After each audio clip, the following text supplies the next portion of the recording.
Welcome. Doing it with DeWitt on Sunday night. And yes, Tim's Hillbilly Time. I kind of like that tune. It's kind of catchy. I got to switch up my other intro video a little bit too, because it's a couple of those printers in that I don't have anymore. And I'm not going to have.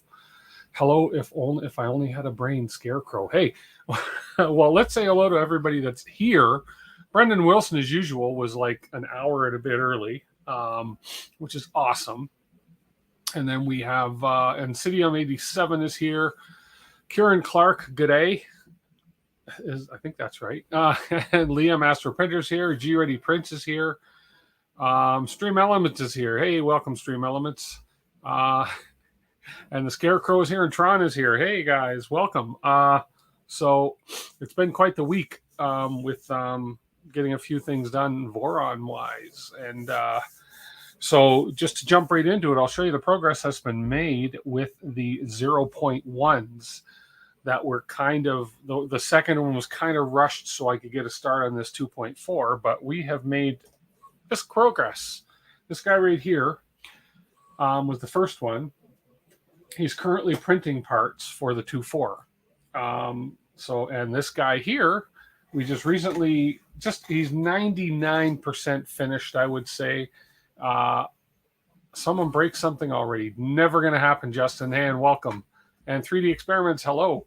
So I'm kind of happy. I like the colors that this one turned out. It's kind of red, white to give that Canadian theme. And it's got the different extruder on it. And the other thing that we did different on this little guy, if I take the hat off, is we use an umbilical system on the back, so we have everything running through an umbilical. I'm actually just printing the spool holder for the for this over on the Prusa, and I've got everything all done in here. We had a few issues with this where we had some wiring issues on top of here. We blew 4 fans. We blew 4 part cooling fans before we figured out the issue, which is done.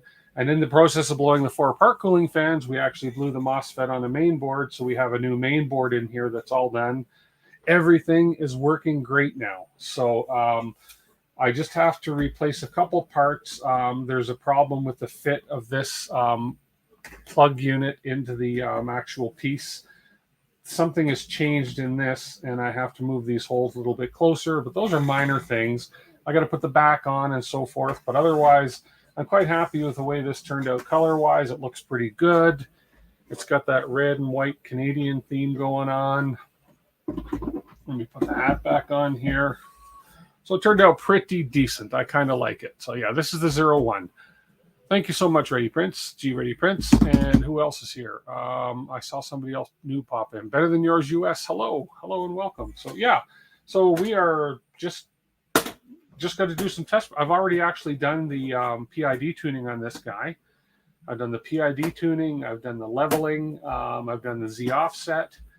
I'm going to have to redo the Z offset because I actually had to readjust the hot end on this a few times. So we'll be redoing the Z offset. And on this guy, we had an issue earlier with the actual bracket here for the hot end had melted through and off. So what had happened is the hot end fan had failed on this. The fan was fine. There was obviously something in the wiring that had failed. And this melted right off, boom. And so, because obviously if the hot end fan wasn't cooling the heat break, and the,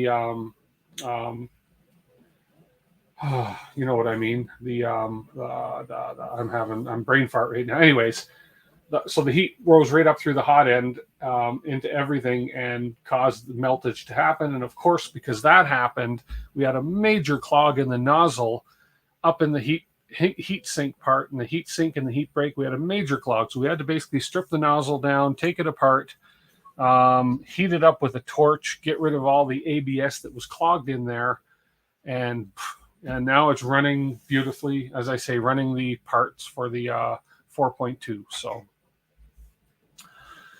with that said, it was a fun week of building, and it was a fun week of burning. It was a fun week of cutting my hand, which is, it's starting to heal now. It's still a bit red. It may be a little infected, but I'm not going to worry about that.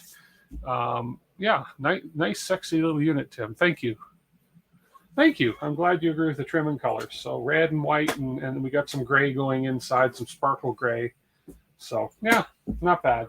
I kind of like how bright this is compared to the kind of like how bright this one is compared to this one. But they're both good. I'm happy with them both. But the beauty of it is I can always change up if I want to change some accent colors or something on them. So, anyways, with that said, let's get on to.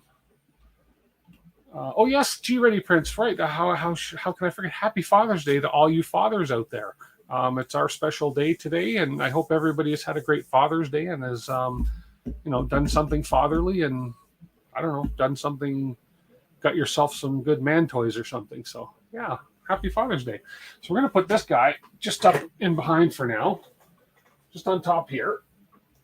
Move that helmet out of the way, hard hat out of the way. There we go. We'll just rest him up there for now, and we're gonna pull over some parts to get this 4.2 build going, 2.4 build going.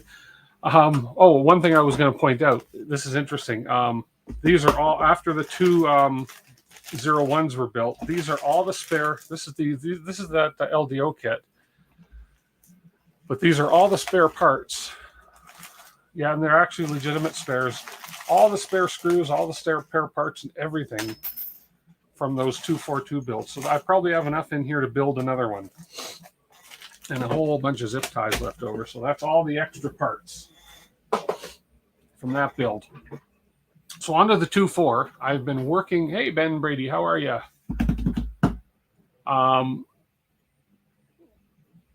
Oh, you're welcome, everybody. Yeah, it's been great. It's been a good Father's Day for me today too. So we've had some fun today. Maria's a little under the weather, so which is too bad, but she's doing better now. Bit of a cold going on, I think. Anyways, one thing that overwhelmed me about this 2.4 build was the amount of parts that have got to be printed.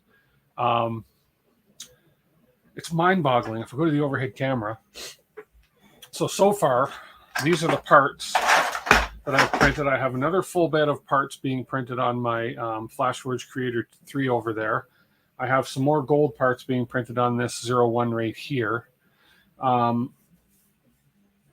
So what I've decided to do is I had popped open the manual and I looked and said, okay, as I do the build, what parts am I going to need? And I made sure those parts were done. Now, being new to building Vorons, especially the 2.4, and here's a slight tip that everybody probably knows except for me. There's accent colors, okay? So my accent color that I chose is gold. Okay, so we have a space gray frame, and we're going to have black and gold. And hey, Zenbender. So I decided that my accent color is going to be gold. So in other words, there's the front of the hot end where the fan's going to go. Whoops, that just fell behind my table. That's okay. I don't need that part for a while. But yeah, as I say, so gold is my accent part. Now, when I first started this, how do I say this without embarrassing? I'm going to embarrass myself anyways. I said, okay, now I got to figure out which parts are the accent parts. So I've been looking at pictures. I've been looking at this, and I'm thinking, okay, this is an accent part. You know what? And I printed a whole bunch of stuff incorrectly. I will admit. I've thrown them all out now. But anyways, so I used a fair bit of ABS printing parts I thought were accent parts and printing parts that were accent parts that weren't. But had I realized, and just a light bulb clicked in my head, that when you download the files, the STLs for this, all of the accent parts, as Zenbender just pointed out right there, I didn't know that. I thought it was some technical term. There's an A in front of the file name for any part that is an accent part. And if it's got an A, you print it in the accent color. I did not know that until we're on Sunday. I think I figured that out on Thursday or Wednesday. Didn't know that. Now I know that. And in the manual, and kind of what triggered it to me was when I was looking through the manual. I've read through the whole manual on and off. So when you go through the manual, it actually has right there, for instance, see that little red heart? And it indicates, look for Voron heart next to the part. It indicates that it's an accent part, okay? So I went and looked in the file and I said, oh, okay, that's that part. I printed that in black. I wanted that in gold. And then I looked and I said, what's that A beside it? And I said, hey, every one of these accent parts has an A beside it. And that's sort of when the light bulb went off and when my brain grew 2 sizes bigger and I realized that, yeah, they're all labeled A for accent parts. So, lesson learned. Y'all forgive me. Good. Awesome parts. There we go. That's what it says. Don't feel dumb. That question gets asked almost every day in the Discord. Well, I guess it would. And I looked at images and I thought, well, but then it makes sense. Oh, man. Oh, it didn't break. Dropped in the far corner, but it didn't break. Makes sense, too. So, anyways, let's put these boxes aside. Now that I know which ones are accent parts, but believe me, I've got a lot more parts. I got a lot of printing left to do for this 2.4. I didn't realize just how much there was.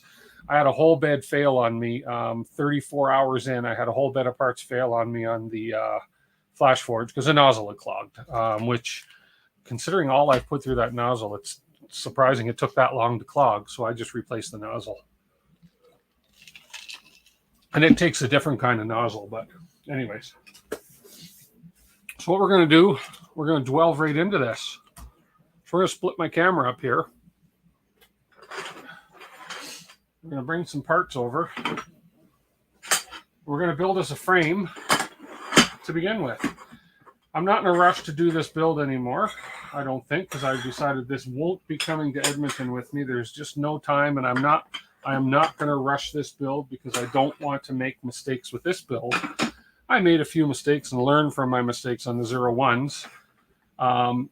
And hey, that's fine. I just lost my face in this shot. Where is my face? It's gone. It's actually not even in which can. Oh, there we are. Here, I'll do this. Ah, here I am.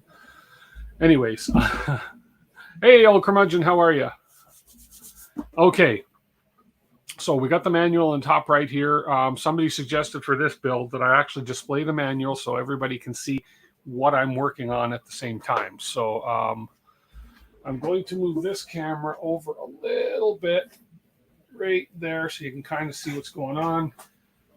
I did get myself, I found a couple pieces of this beauty here.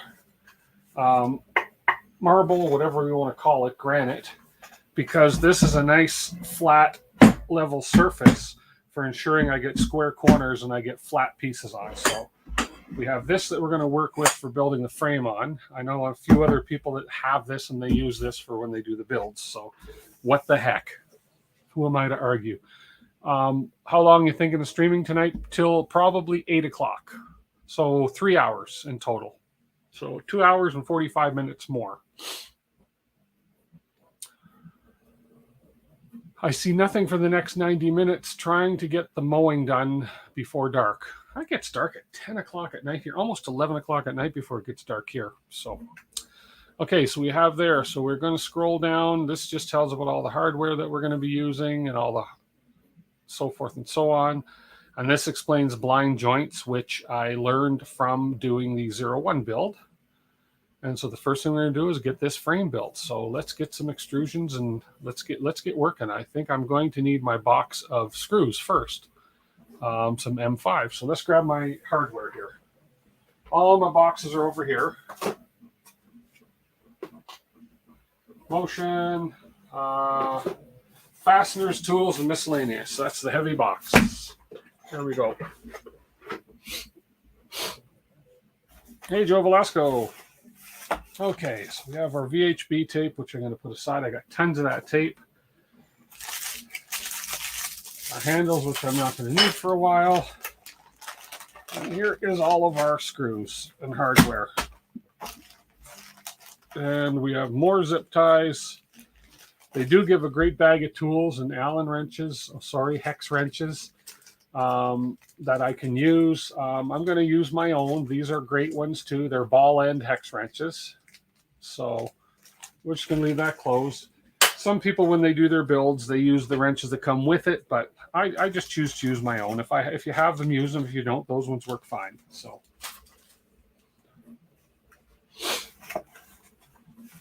24-hour stream to get this all done? Yeah, right. If I didn't have a full-time job to go to tomorrow, hey, that may be tempting. And there's some more magnets. Okay, we're going to put those magnets in the little tray there where I won't lose them. If I didn't have a full-time job to go to, Tim Chiroo.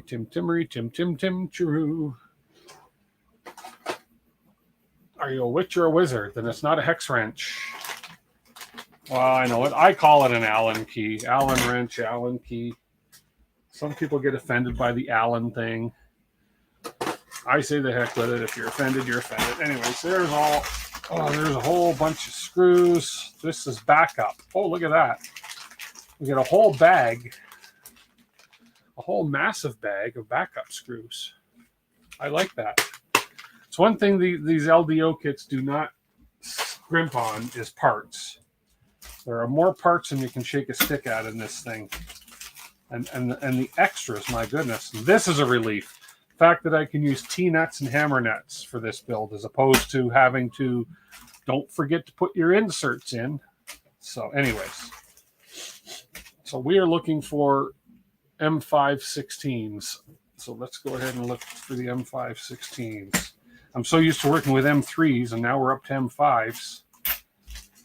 And, we got some M3s here, but I'm not going to be used to handling nuts this big. We may as well let it start. Let the fun start. There's M510s. There's M516s right there. Button head M516s. Okay. Good blow by.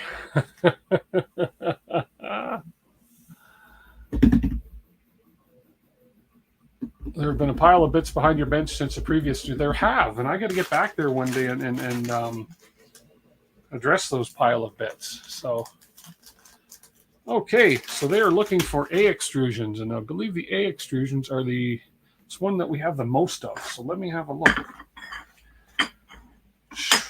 I believe. Okay. If you have headphones on, sorry about the noise. But hey, it is what it is.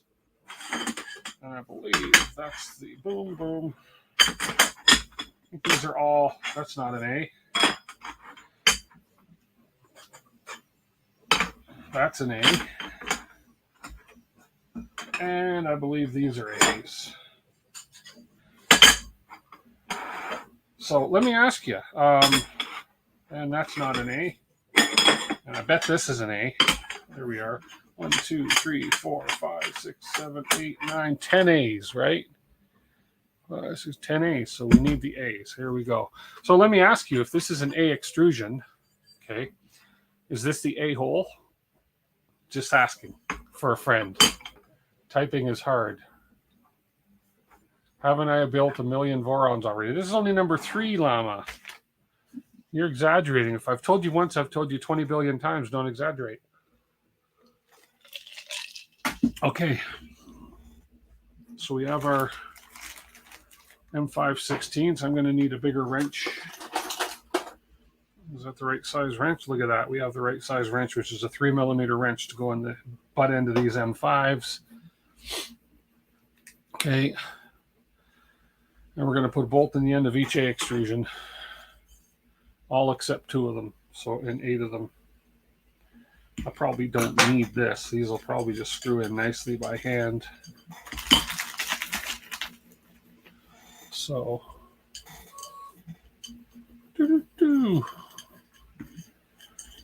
So I know I've watched a couple builds where they build the frame off, not live, they build the frame and then show it, but I just want to do everything kind of live. Even the boring parts, like when I go to lube the linear rails, it's going to be live. There's no rush to get this build done. 24-hour stream, maybe not. The stream does not need to go downhill seeing it starting with such bad jokes. There we go. Vorons of the same model number don't count. Oh, okay. So I've only built 2 Vorons then. Well, no. Come on. Well, it's 2 builds. The 01 is 2 builds. they're different serial numbers. I haven't actually applied for my serial numbers for anything yet, and I really got to apply for them for the 201s. I do have kit numbers for them, which I don't think is the same as a serial number you get from Voron, because I'm not an official Voroner yet until I get the serial numbers, apparently. So that's okay. That's okay, guys. So let's see. Is it going to tell? I'm assuming because it's highlighting 1, 2, 3, 8 of these that it wants me to put A extrusions, put the screws in all 8. 1, 2, 3, yeah, 4 top, 4 bottom. Yeah, makes sense. And they don't need to go in all the way. Got to get the low serial number. The low one.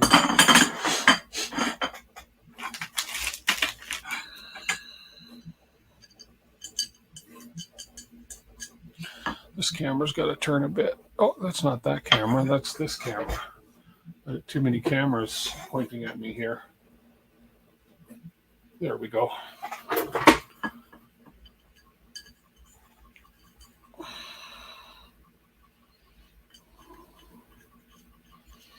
You know what? I don't like this. I don't like this one right here. I'd rather that be somewhere. I don't know. I'd rather that be something like, get back. Something like this. There we go. And then if I do this, it's kind of up in the middle there that way. Oh, and then, yeah, this one covers my face. So you know what? Let's just completely eliminate. We don't need to see me on camera. That's what I'm getting at. And then let's get the instructions back up. Boom. There we go. We don't really need to see my face. Come on.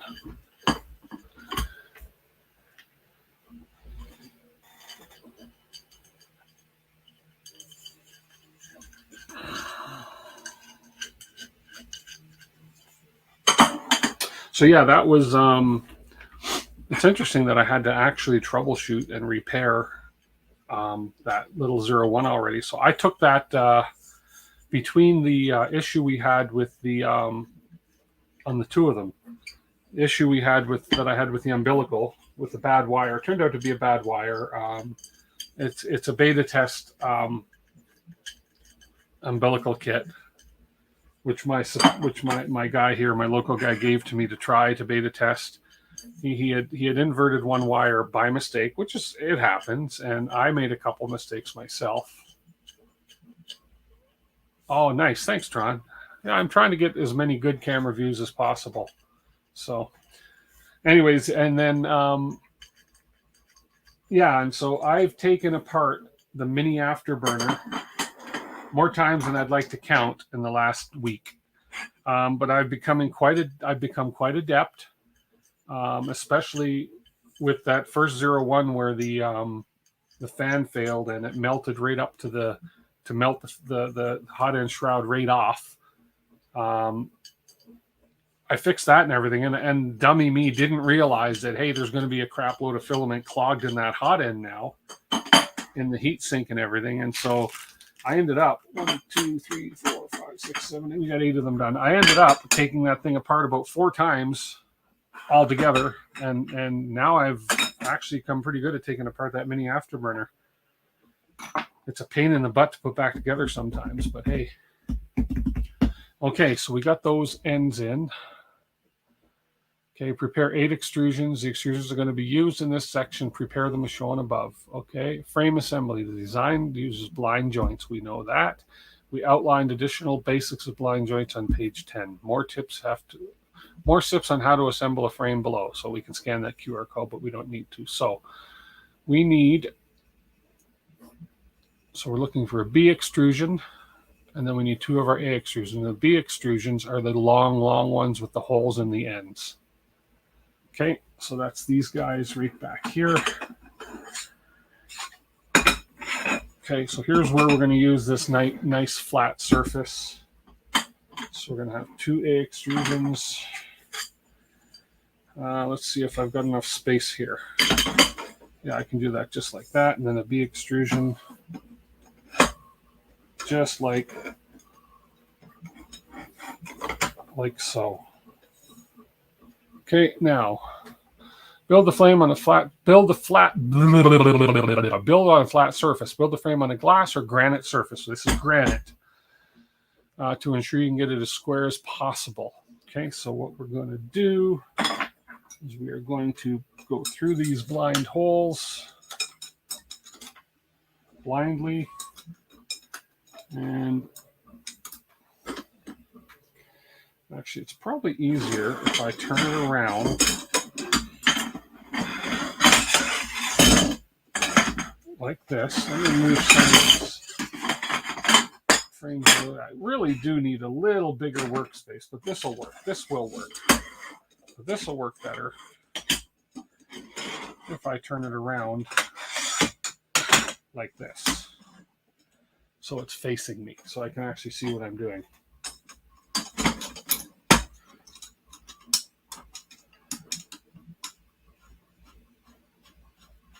Okay, we're going to run that one in. I'm not going to tighten it right up. And there we are, nice and yeah. I'm glad I found these little granite. The guy was selling them as cutting boards. They're brand new pieces of offcuts. You go to the actual companies, countertop companies, and ask for a remnant of granite or something, and they charge you an arm and a friggin' leg.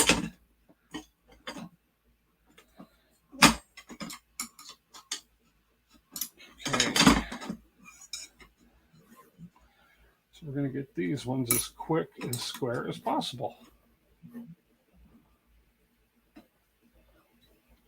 Okay, we want these to be lined up on the outside, like so. There we go. And this one. Come on, find the hole.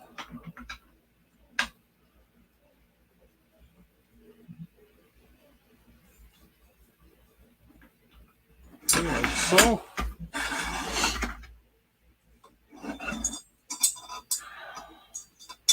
Trying to get these lined up as far as the outside is because there's a bit of play left and right. There we go.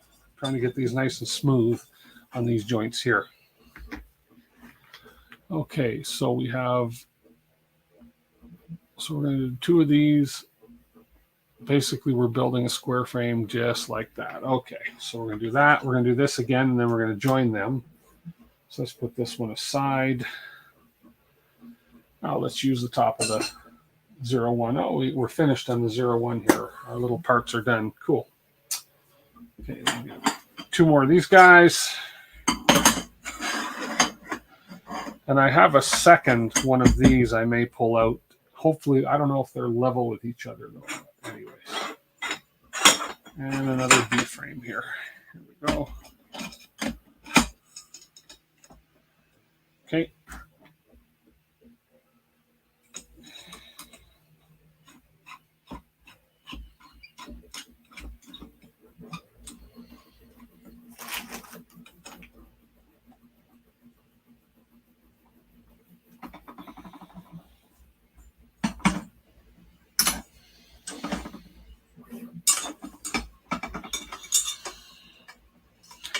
Da, da, da, da. I need to get some stream music going, but I don't have any anything definitive set up. And I don't like the stream music that comes with the StreamYard. I just don't like it. It's too short. They're too short. They need to come out with some longer clips, so it's less repetitive when it's played. Okay, stay flat. When I tighten you, you want to stay flat. That's why I have a granite surface, so you stay nice and flat.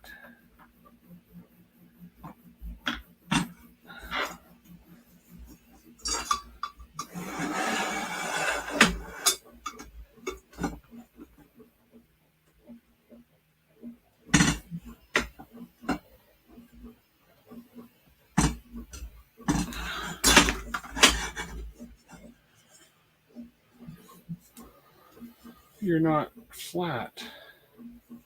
Yeah, you're flat there. I think the key thing is square and flat. As long as we're down.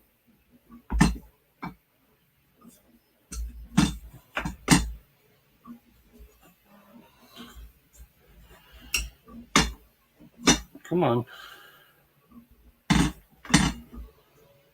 There we go.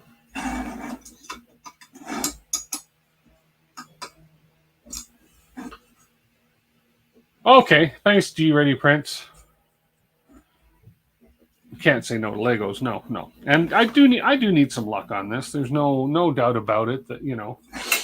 Okay, so I wonder, let's see if this other piece, let's see if these are actually, they should be pretty much the same. Oh, they're pretty darn close. One's a tad higher than the other. They're not big enough anyways. So what I'm going to do, as long as I can get one corner on one corner on the other, as long as these two are on the same level surface, that's really what I need for now. There's my other B-rail. Okay.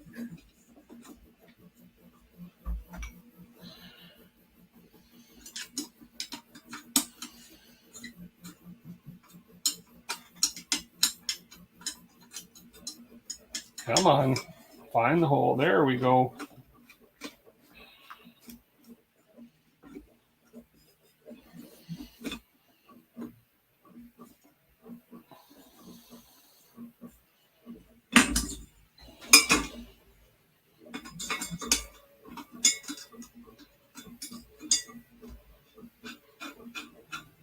And here we go.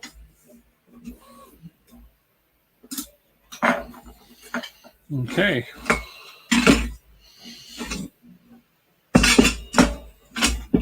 And this is the part of the build which I'm pretty sure it's kind of obvious. I do not want to rush or say, oh, gee, that's good enough. Because if we don't start out square, we can run into all sorts of problems after. I was really lucky on the rat rig. So this one should be not too bad to do because the rat rig is 200 millimeter bigger print volume than this one, and it came out very square, and I didn't have the granite surfaces for it. I was using a piece of plywood, which obviously worked out okay. So I'm hoping this works. I'm hoping this is going to be pretty easy to square up. We'll see. We will see. Okay, there be the bottom. At least it's lying nice and flat in all directions, except that way. There we are.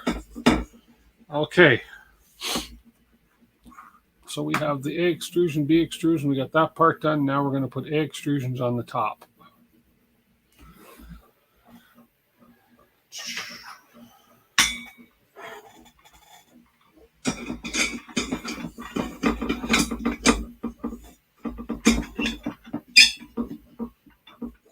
Okay.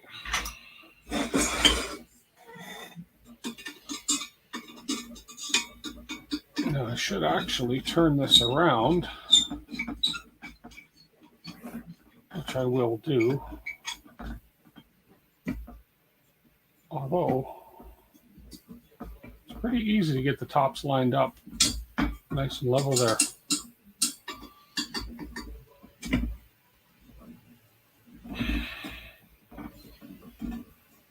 Okay, I just noticed that this camera needs to go a little higher or zoom out a little bit. Let's see if I zoom it out a little bit and raise it up just a hair. There we go, and then focus.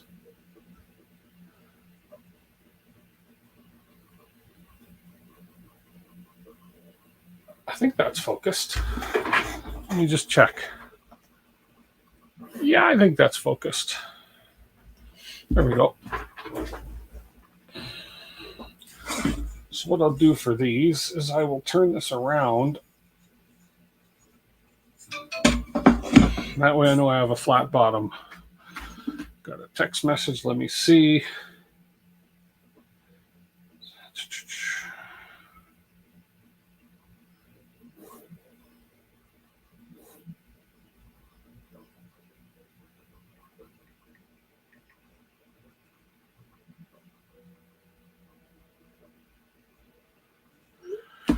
Okay.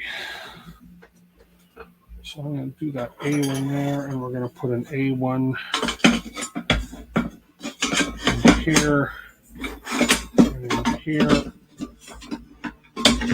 There we go. That way, is this going to work? That way I know these ones are flat. I think this should work. We'll see. See, that flattened out a bit when I just loosened that off.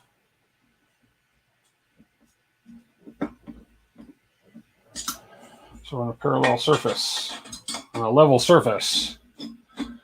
Hey, Andrew. Thanks, Andrew. I try and explain as I go, but if I miss anything, people just stop me and ask me questions. Okay, so let's do this one as well. Yeah, I think it was probably, see, that loosened up over there. Interesting. Didn't I tighten that one? Oh, come on.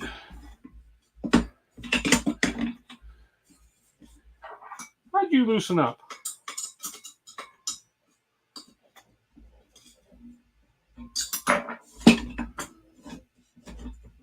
You're still loose. Why? Let's turn it over. Maybe that's not the way to do these.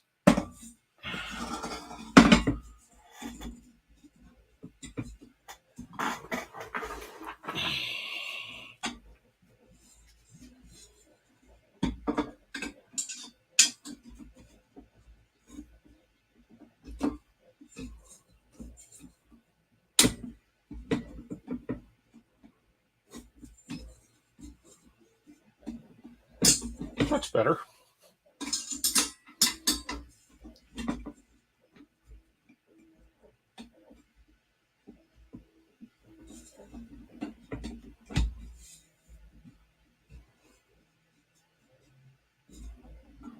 And that's better. This is just kind of all pulling the frame together.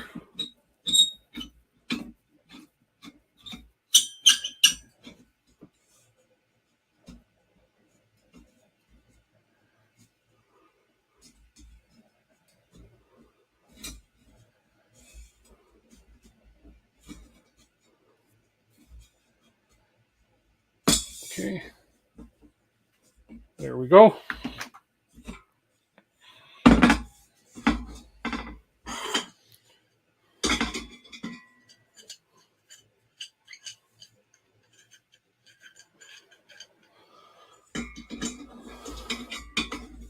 Boom and boom. Whoa, don't. Where are you going? Where are you going?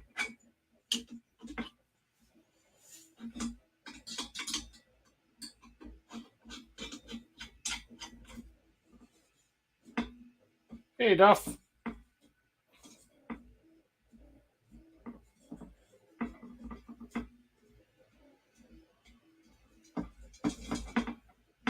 And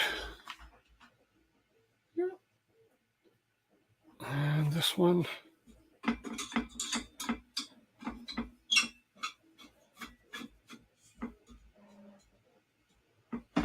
I don't know, Andrew.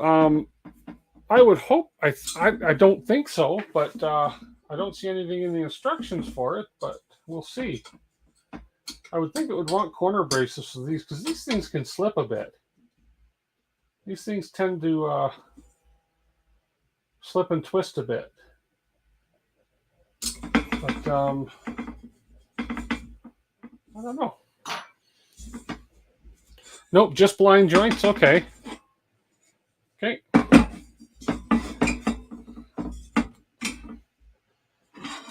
Just blind joints. Oh, I didn't tighten this one. It seems that when I... Why is this one not tightening?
Hard to get these things so they're just perfectly.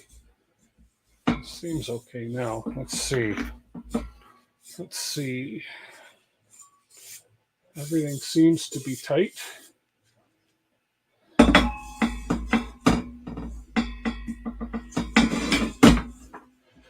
We're square on there. Yeah, my two little pieces are not exactly level.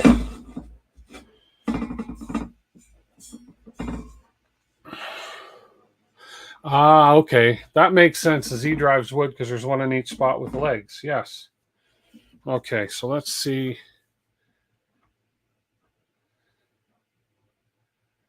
Okay, so we're going to work on, we've got the A extrusion down. I just want to make sure that everything is nice and flat on the top, which it is.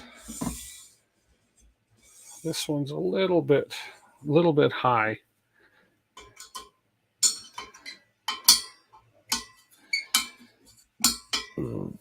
Come on, find the hole.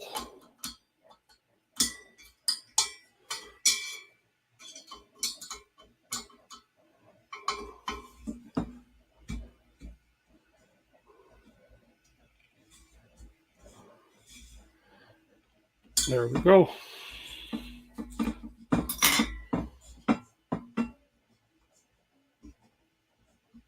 Okay, we seem good. Let me pull these out for now.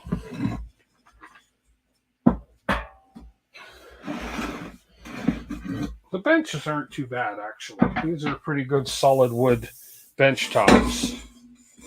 A little bit of wobble there. But again, it could be the bench. And some wobble there. It's really hard to know. But what'll be the telltale is whether it's square or not. I need a larger surface. That's what I need, because I don't like that little bit of a wobble there. Hey, no worries, apprentice. Let's see the other way around. Let's see this way. Yeah, a little bit of wobble. And because the wobble's on the same sides, I'm thinking my bench is a tiny bit worked. We are flat as a pancake down here.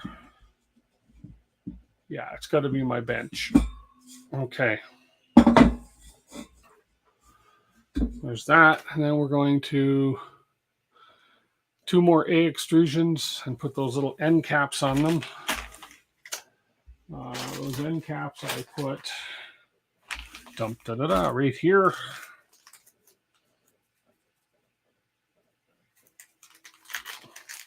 Yeah, I'll check the corner measure. Actually, I should do that before I put those on, come to think of it. Let me just check something real quick here, too. I have these handy-dandy little squares. And we are square there. We are square there.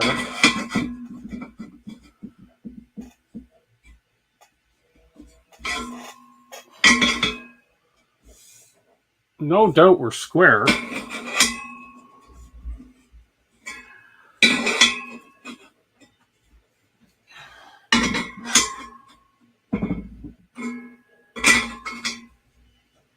Oh, yes.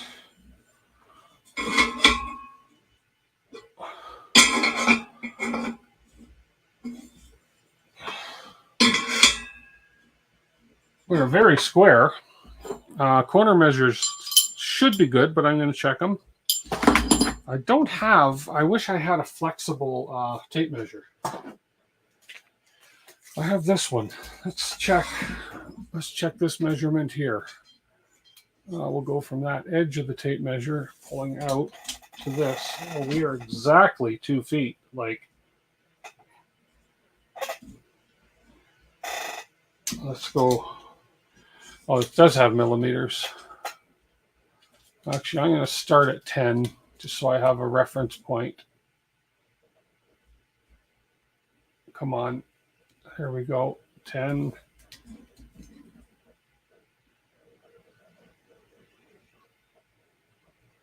$750. Okay, and then go to 10. Right in the corner. 700. Come on, this is slipping. Helps if I get the right angle. 10.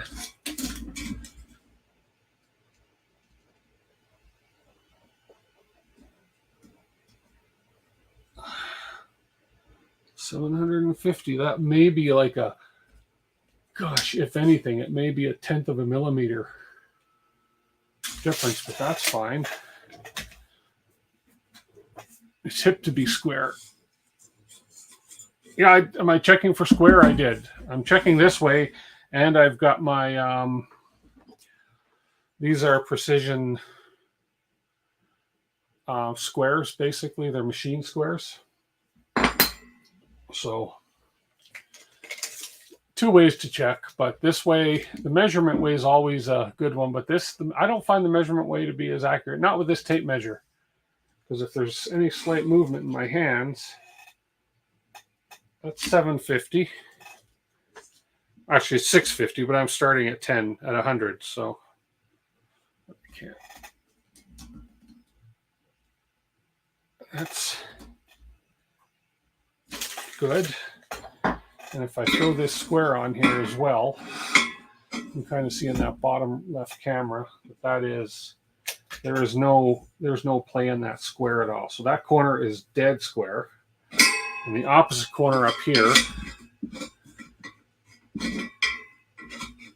is dead square. I don't see space, nothing, no light, nothing in between there. There's no wobble in that square.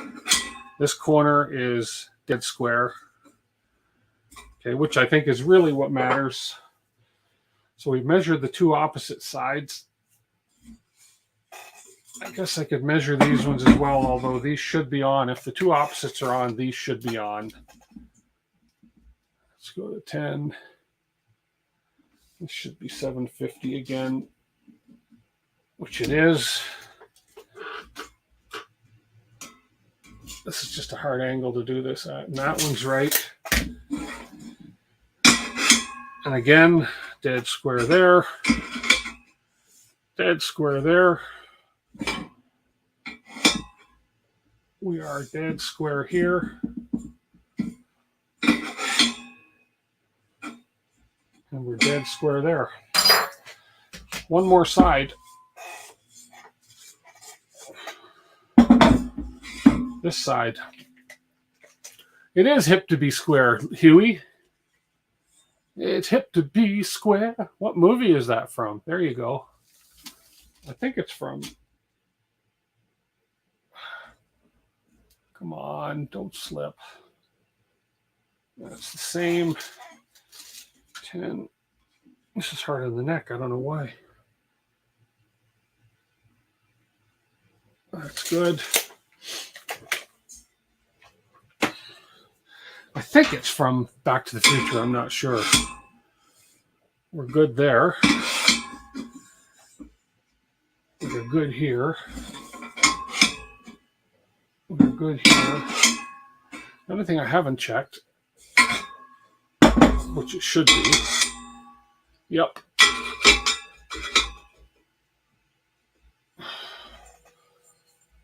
Only makes sense. Yep. Then if the bottoms are square, the tops are going to be square. And same with this in here. So in here, again, no wobble. In here, no wobble. In here. In here. That is square. That can't get much squarer. Unless this is off square, that frame is square. Power of Love. Oh! That's right. Because you think, okay, sorry about this, but you think the power of love, or it's hip to be square. Almost sounds the same. Huh. But then you also have the power of love. Anyway, we won't go there. Although I already did, didn't I? Kind of. Okay, whoops. We don't whoops at chaos. Let's open these corner parts for the bed or for the base.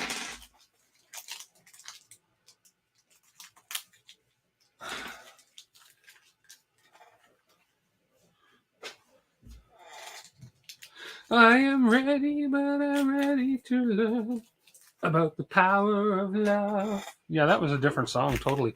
M516s again. Okay, and we're using 2 more A extrusions. Oh, sure, which ones are my A's? Where's my 2 leftover A's? They're the ones with the A holes in them. These 2. Okay, so we want to get some 16s out. This is a 300 Duff, American Psycho. And we want to put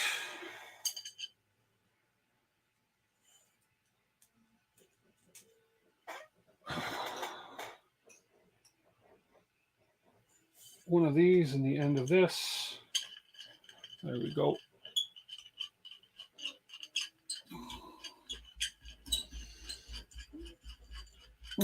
These are because the A's are too short now to go in between the other A's. Okay. Because these will come and they'll sit along the top like that. I understand. Why didn't they do... Yeah, I guess these look cool that way too. They look really cool. Good day, Mika Steve. Good day.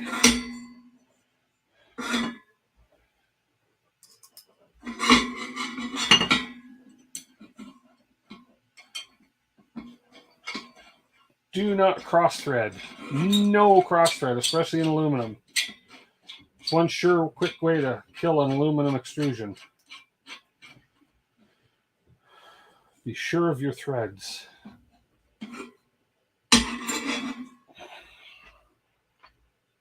Uh-oh. We have naked, overpriced sex dates. Okay, come on. Where's my mouse when I need it? We want to go like that and block user. I don't even do the timeout thing. An error occurred. Oh, somebody might have already blocked it for me. Okay, let's see on YouTube if they're blocked. Oh, perfect. Non-fam. Thank you so much. Glad I can depend on my moderators out there. That's awesome. I don't always look up to get that. So, big time spammers. Thanks, Ash. Thanks, Liam. And thanks, Non-Fam.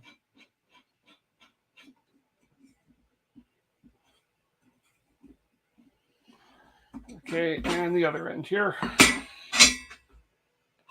And so did Mika Steve. Awesome. We have everybody reporting everybody. You know, these, I don't know why they bother. Like, does anybody... And there's not even... It's not like there's links or... I don't know. Anyways, I just don't know. I don't understand spammers sometimes. That's all. Let me see. I was asked to order dinner.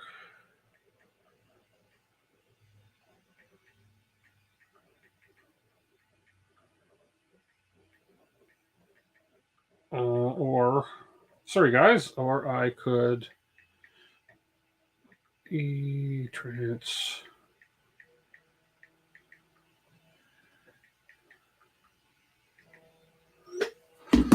Okay, and the next, so we have those ends in, then we're gonna tie it. Oh, we get to use the M5 T-nuts. Yay! M5 T-nuts for 2020. So we have T-nuts, and then we have hammer nuts. So we're using hammerhead T-nuts and T-nuts. So I'm assuming we're just going to use the T-nuts. The hammerheads are probably for something else. And we need an M5 shim. Okay, so we got the T-nuts here. The T-nuts. You know, my nickname is T. That's what my business partner calls me, and don't think we've ever discussed T-nuts. Where's my M5 shims? Is that these guys? Golden shims, precision spacer. Is that gonna be the right one? Okay, I gotta make sure that we don't have shims as well as spacers. We have washers. T-nut for 2020. M3 T-nuts, and then these we want M5 T-nuts, and I just want to make sure there's nothing in here called a shim. And there we go. And so it's got to be these precision spacers M5 1mm. Hammerheads are for panels only. Ah, okay. Hey, Jerry.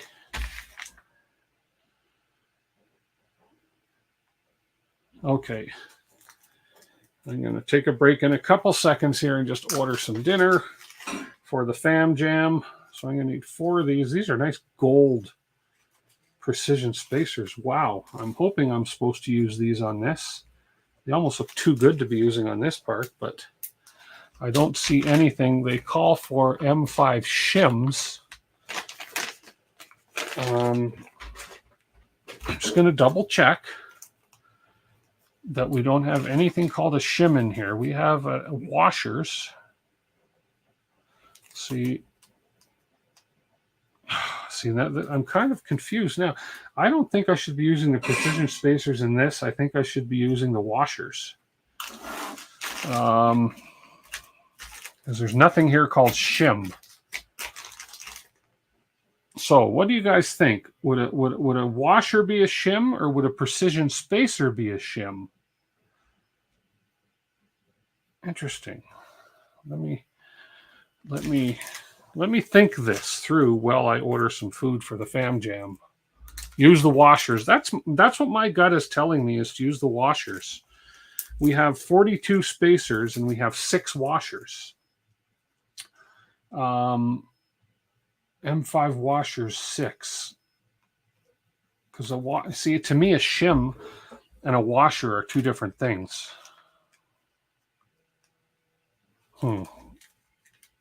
Oh yeah, thickness, definitely thickness is different. The precision spacer is thicker than the washer. But the instructions call for an M5 shim. Now, if I look at the shim, the picture of the shim, it's fatter than the washer. So the shim actually looks like the spacer, because here's the spacer. Okay, you can kind of see, if that focuses, how thick that spacer is, the precision spacer. And then if you look at the diagram, it looks more like a spacer than a washer, because the actual washers are very, very thin. I'm not speaking thickness, I'm speaking diameter thinness. So a washer is stamped, a shim is actually flat. Okay, so I'm going to consider these precision spacers a shim then. Unless there's another package of parts, but this was the parts package, so we'll use these precision spacers then. 1, 2, 3, 4. Okay, yeah, okay. They look more like the picture, and if I'm wrong, I'm wrong, and what the heck. And then M510s. I've been using M516s. I need to find some M510s. I was guilty in the, where's my M510s? M310s, M5 hex nuts. Oh, this is interesting. 16. M512.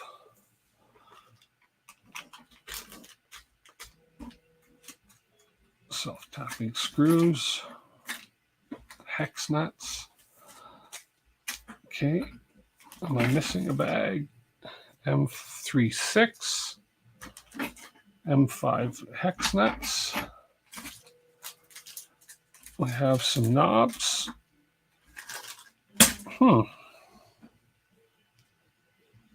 Shim is a precision spacer. Yeah, okay, that's what I figured. But I cannot. Oh, there we are. M510s. There we are. I was just gonna say I can't find the M510s. I just found them. Okay, I need 4 of these. I'll put these on, then I'm going to have to order some food for some folks here real quick. Okay. 4 of these and 4 of the shims. Okay, here we go. And the, where did I put the T-nuts? T-nuts for M5. Here we go. Gonna need 4 of these. There we go. Okay. So let's go ahead and put the T-nuts in. Oh, these are the these are the T-nuts that kind of I like them. They spring down and then they have that springy floaty ball on them. And you kind of put them in and you sort of spring them down and in.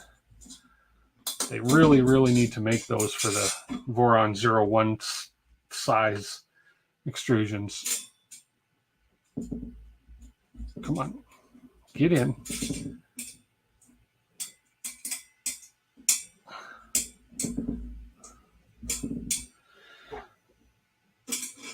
There's always one difficult child, isn't there?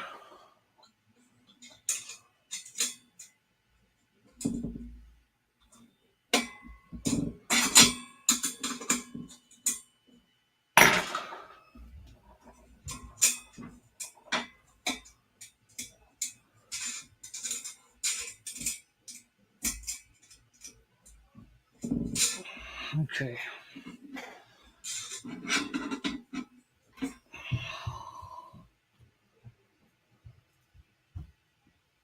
Yeah, it says shim, M5 shim. You guys can see that right on the screen there.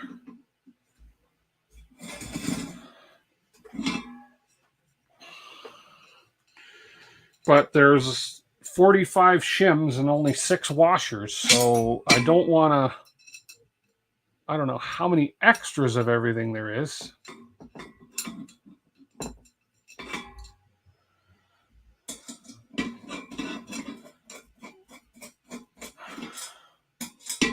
Oh,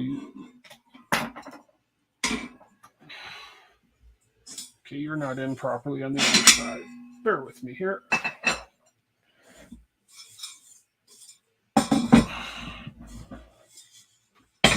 T-nuts didn't.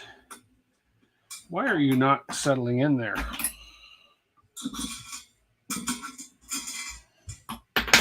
It's not that difficult to put these in. It shouldn't be that difficult to put these in. Come on.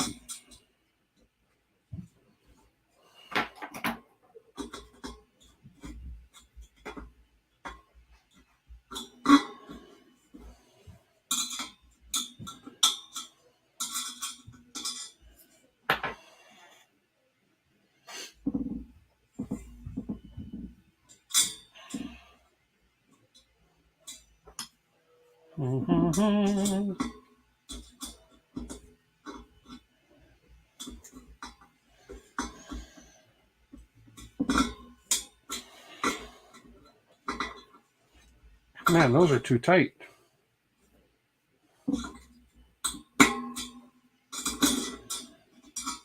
Let me try a different one.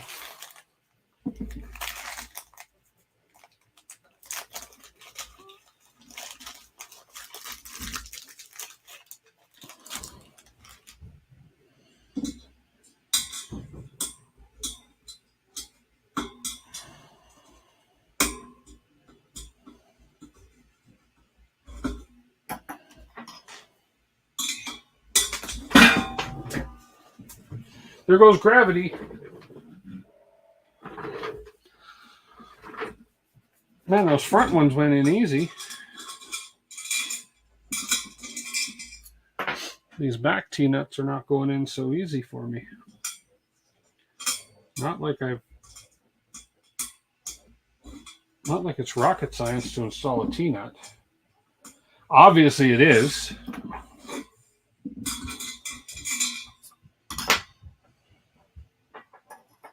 Yes, I'm putting them in the right way around.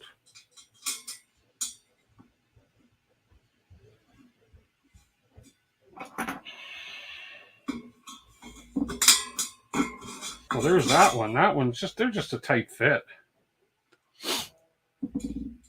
Hey, Rick Swaldy. There we go. They're just a very tight fit.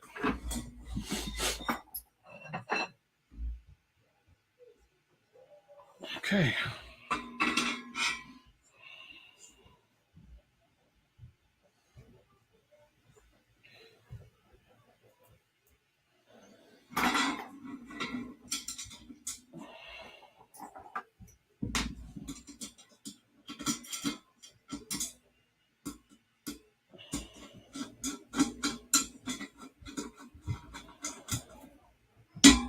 Okay, there's one end.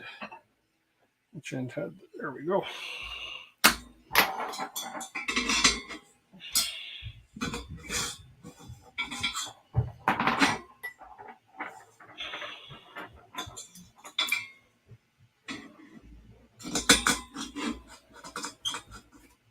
I'm not going to tighten those because I know I have to.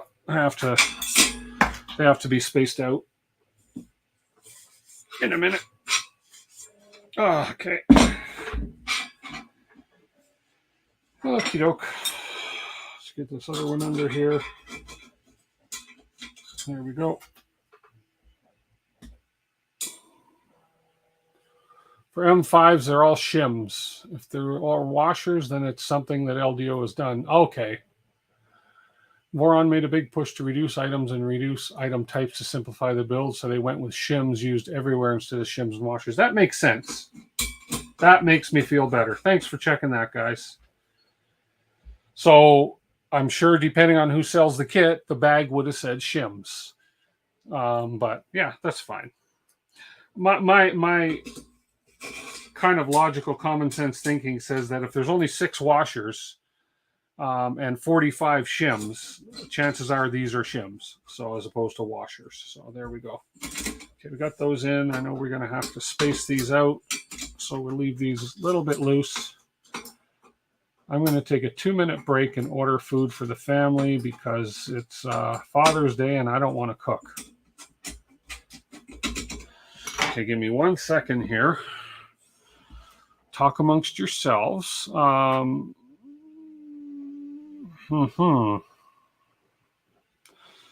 let me see here. Do I even have... Okay, I don't... Yeah, sorry guys, just give me 1 second here. Kind of a midstream timeout. There we go. Okay, so I need to order... There we go. Let me see. There we go. That and that.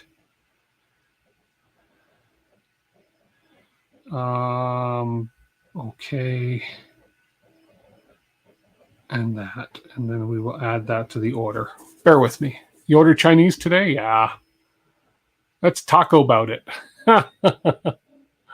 Now the question is, where does LDO want you to use the 6 plain M5 washers?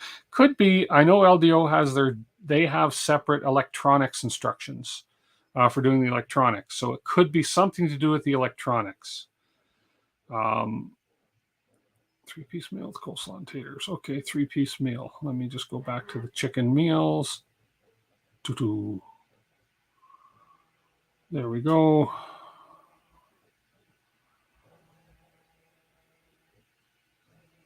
Okay.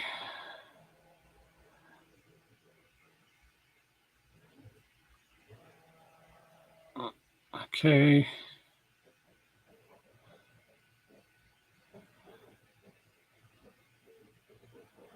We'll do that. And we'll do that. And I should order myself something. Yeah, just because I'm going to eat after the stream.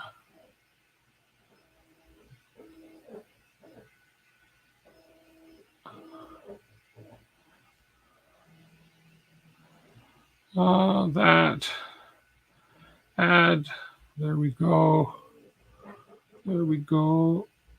Oh my goodness, it's expensive to order out these days, but hey.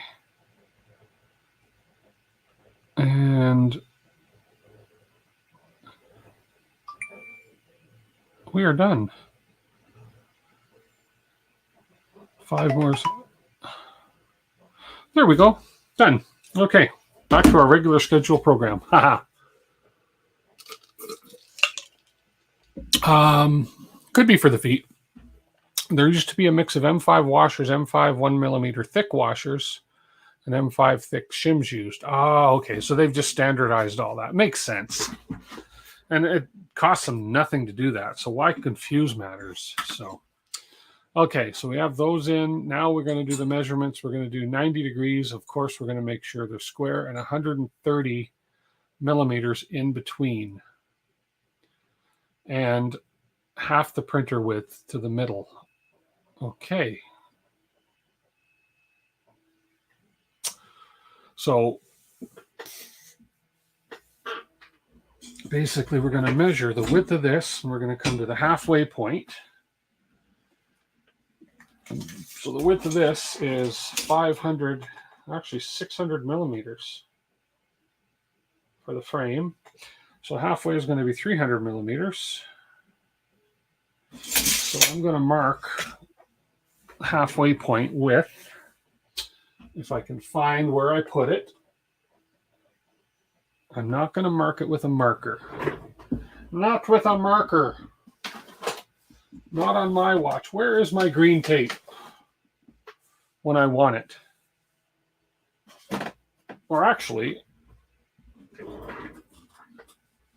come to think of it, if we are 65 from the center, and the center is 300, 300 minus 65 is going to be 235. If I'm not mistaken. 300 to the middle, or 65 from the middle, that's going to be 235. Okay. Oh, the stupid bots. I know you guys will get rid of them for me. So 300 minus 65 is going to be 235. Because 235 plus 65 is 300. So 235. Where's my caliper? Does my caliper go to 235? No, it goes to 155. Okay, that's fair enough. So what we'll do, use my handy dandy tape measure.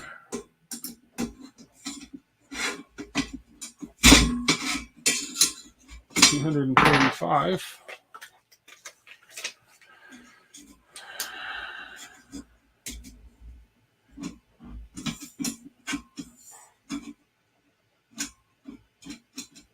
So in around there. 235, the rail itself is 20, so that would be 215. Now, what am I thinking? I'm thinking something I'm not thinking is right here. 300.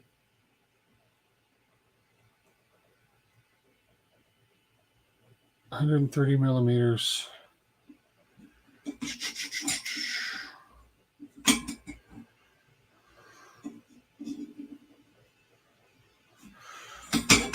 Okay.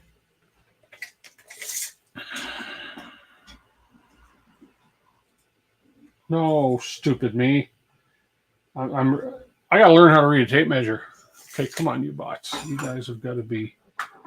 This is ridiculous.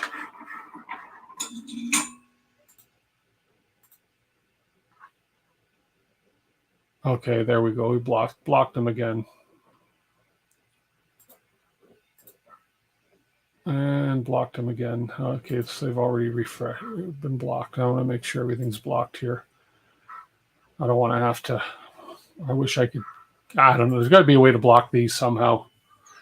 Anyways, we'll figure it out.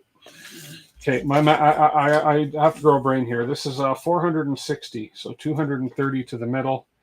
230 minus 65 is 170. 165. Yeah, 165. Yeah. So we're going to be 165 in. Or 145. There we go. So I can actually just set my caliper to 145.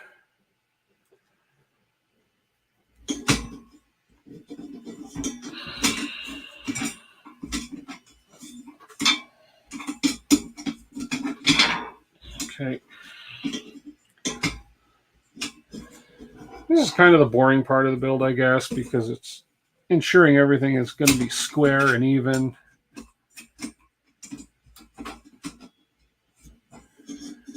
Okay.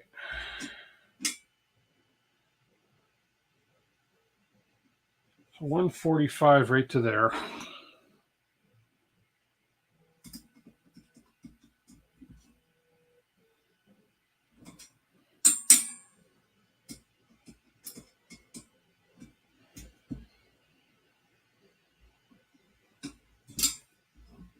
Okay, 145.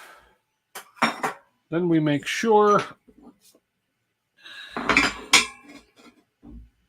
we are square.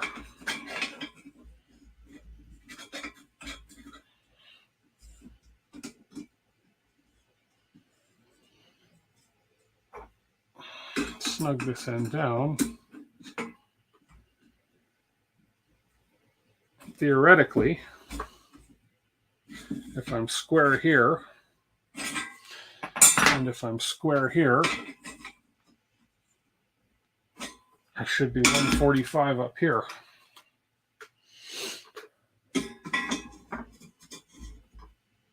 And I am.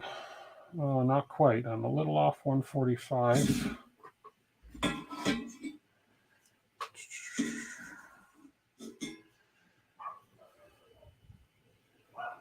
Let's try this.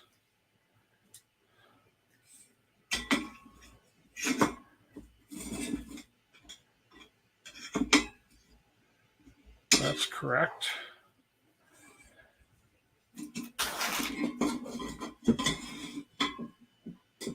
No, we're not quite 145 at this end.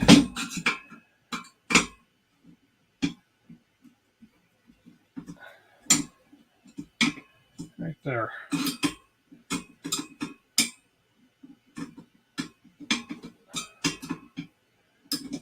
Come on.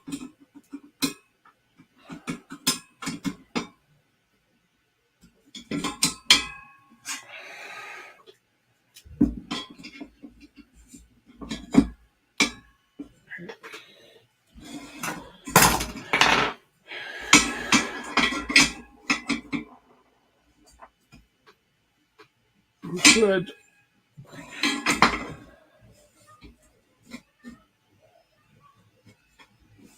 That's good. Okay. Snug you down. Oh, okay.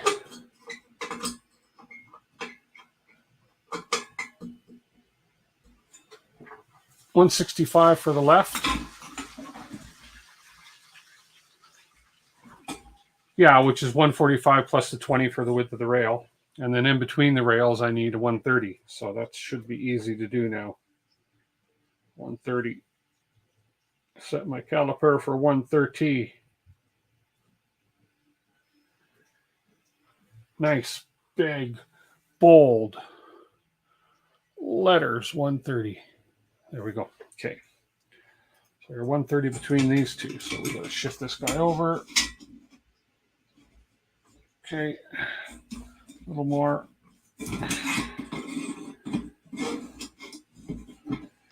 130. Right there.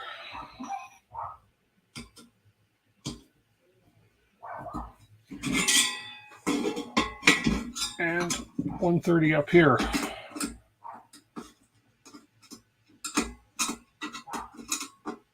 Come on, screw hole. There we go.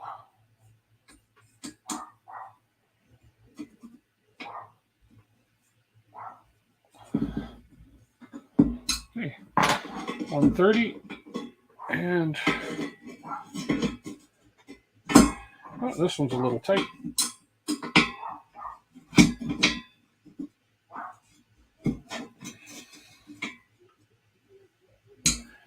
130. And we'll just double check the squareness of this one.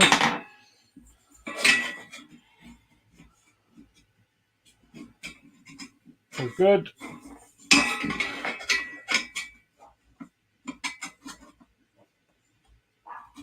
And we're good. Best 25 bucks I ever spent for 2 of these. Those are great. Okay. So theoretically, 145 or so should be, yep, right on. So it looks like we're good.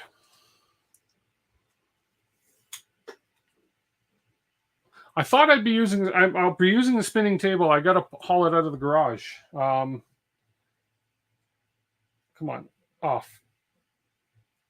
I put it away after the rat rig, and I pulled the Lazy Susan off of it, but I still got the piece of wood.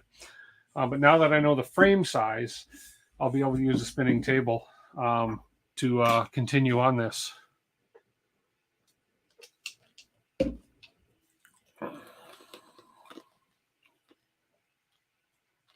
Yeah, and exactly, Duff. That's why I have a Lazy Susan. This will go on. That's in the garage right now. I'll be moving this guy out of the way. And then I'll have the Lazy Susan to spin it around like I did with a rat rig. I made it a heck of a lot easier. Okay. Let's go to the next page. Okay, let's make sure. All units are metric, of course. Position bed extrusions, we did.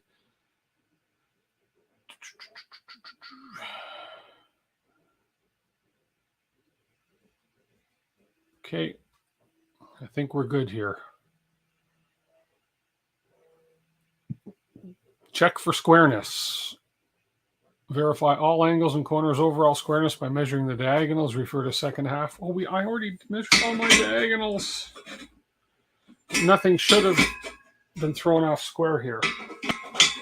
We checked for squareness already. I didn't loosen anything. I'm not going to go through it again. What I did down here should not affect the squareness check I did before. Okay. We did that. Now it looks like we are on to some idlers and a deck panel and some Z drives. Okay, individual chapters start with an overview of the components that will be built, added to the print and order of the chapter. We are on page 23 of 293. We are making progress. Handle with care. The carriage sides of the rail. Yes. Okay. So in other words, we don't want the bearings falling off of the linear rails. We don't want the rail the linear part falling off the rail part. Okay. Most linear rails arrive with shipping oil to ensure smooth gliding and motion along service life. The oil needs to be removed. And rail carriage grease. See the Voron sourcing guide for recommended list of lubricants. I'll just use the same lubricant I did on the 01s, which is a PTFE grease lubricant. We opted to skip every other mounting hole in the linear rail when designing this mounting pattern for this printer. This cuts down on the mounting hardware and still meets requirements for our use case. Okay, so they're just going every other one and skipping the holes, but we're making sure we hit the ends. Okay. Never a good time when you lose your balls. No.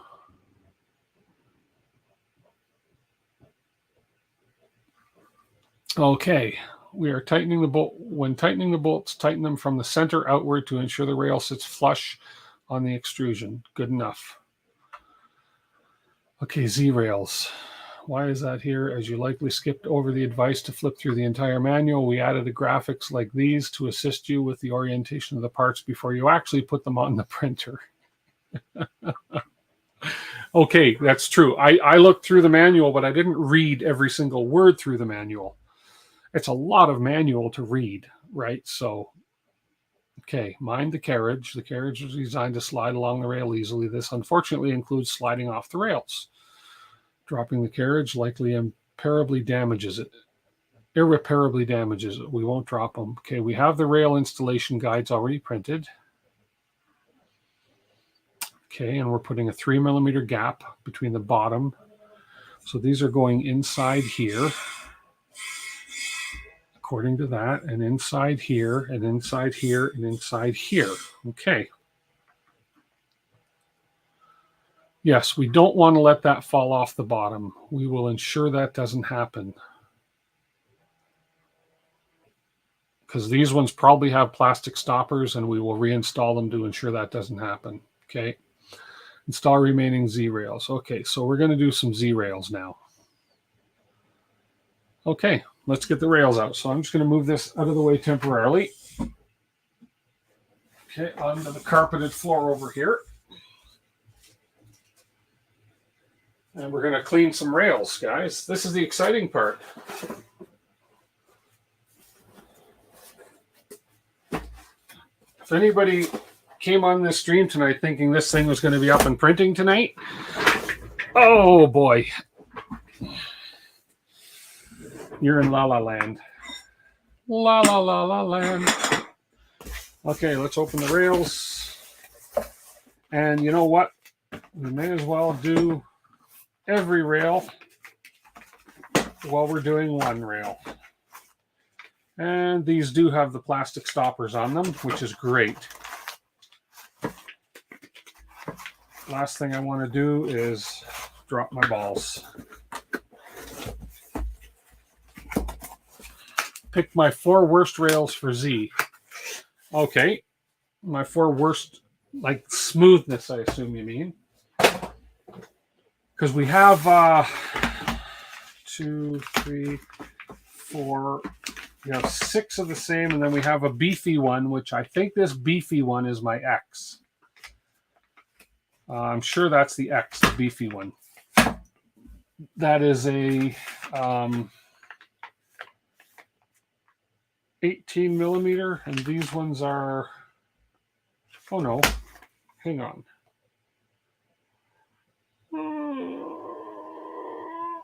It's bigger. Well, I'm pretty sure that's for the X. So my 4 crappiest ones out of these is what you're saying for the Z, and leave the other 2 for the Y. Yeah, that beefy one's got to be the X. MGN 12 is X, and the rest are MGN 9s. Okay, cool. Okay. Well, let's start cleaning my balls. Or greasing my balls. My bench is actually very clean. I'm going to need, now, do you guys use isopropyl to get the shipping oil off of them? That's one thing I'm not sure. Now, these ones, the last ones, the LDO rails, I think these will come off nicely. Okay, I'm just going to open all these up and just give them a feel and see which ones feel the best. Don't need to keep these bags. We're pretty dust-free down here, so I don't worry about dust getting in them right now. You darn spammers. I wish there was a way to actually permanently block them. Or, you know, anyways, we'll figure it out. There we go. They are persistent tonight. You used isopropyl to clean them? Yeah. I'll clean the rails, and then I'll just lube the balls and call it done.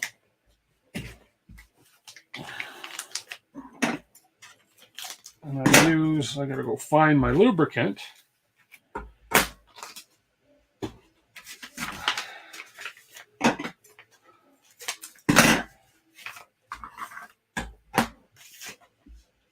Okay. Oh.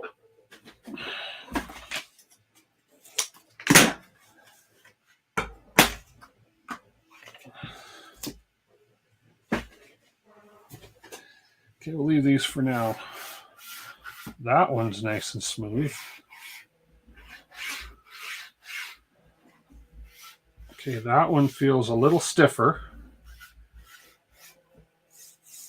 as is that one. That one's nice, so we'll use that for a Z. We'll use that for a Z. These ones are super smooth. We got to lube them anyways, but boy, these ones are running like that is like, that's just super, super, super smooth. So we use that as a Y.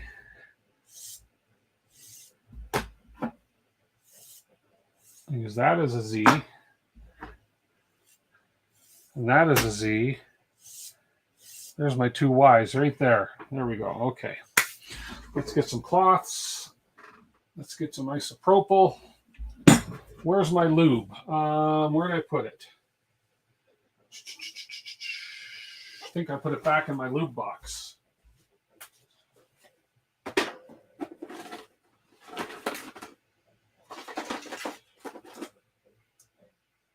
Well, of course I didn't put it back in there. It's around here somewhere. It's going to be close to, wouldn't go far. Right there, it's right in front of me. So what I'm using is multi-purpose synthetic grease with silicone PTFE. So this is what I'm using right here. Oops, which is the same thing I used on the 01. KY jelly, yeah, that works too. Yeah, carriage is off to lube for sure. Acetone, see, I don't have acetone, so I'm just going to use IPA. Now, okay, what I'm going to do here very carefully, oh yeah, you guys got the good view here, so I'm going to pop this cap off, keep these though. Oh, where's my other rag? Two more rags here, so we're going to lay this out, actually.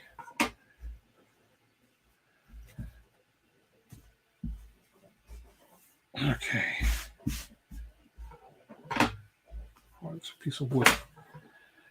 Actually, I'm going to do this on the table. It'll be easier, but if I pull this off very carefully, yeah. So these have, there we go. So these guys, which is what I like, they have the little rails that are keeping the balls in there. So I'm not worried about these falling. I don't want to drop this. And then when I go to put it back on, they slide on nice and easy. So we're going to clean the rail. Ideally I clean the rails. Now, do I need to soak this? Do I need to soak this part, or is this part good? Just lubricate, just grease that up. What do you guys think?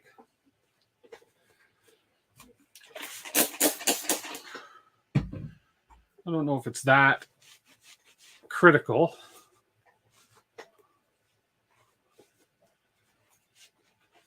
No, I'm not. My balls aren't going to go anywhere. I have confidence in my handling of my balls. Okay, that guy is squeaky clean. There's not much lubricant on these at all, actually. Not as oily as the last batch. You'd soak it. Okay. Let's see what I have. I can soak it in with the IPA, and that'll at least get it out, and then I can just drip it off and then pack it with grease. What can I soak it in? Well, I can actually just spray it and spray it. There we go. Just spray them. Let that IPA work its way in. These are probably the stainless steel rails, I'm sure.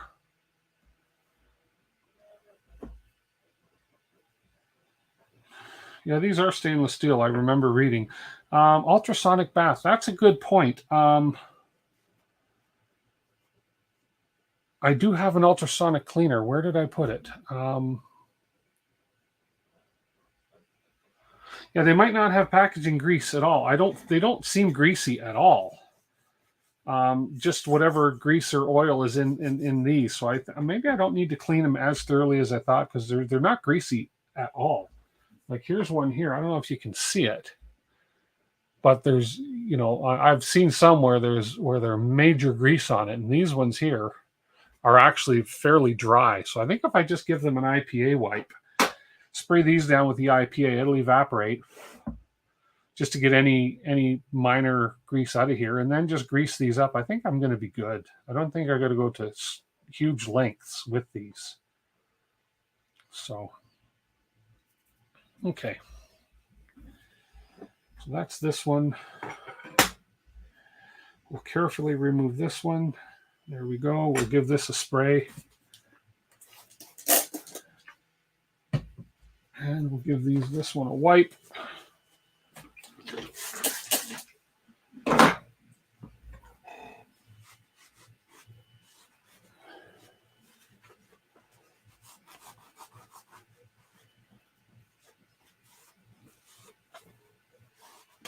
There we go. Okay, you're dry. Whoa.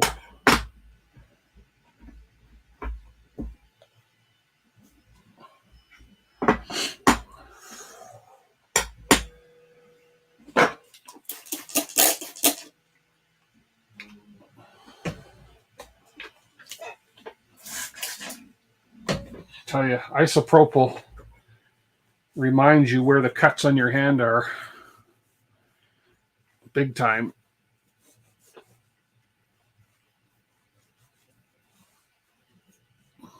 Cold blue. What's cold blue, Insidium?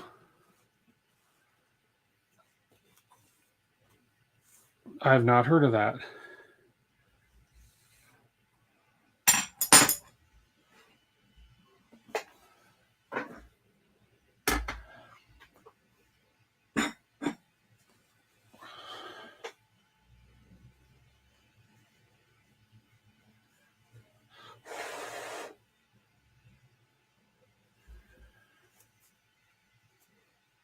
Nice thing about the IPA, it will eventually evaporate very fast.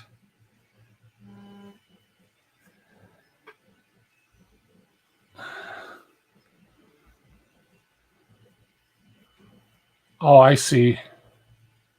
Oh, it's a cheap way to get a black oxide look. Okay, so it's just it's a cosmetic thing. Okay. Okay. I get it.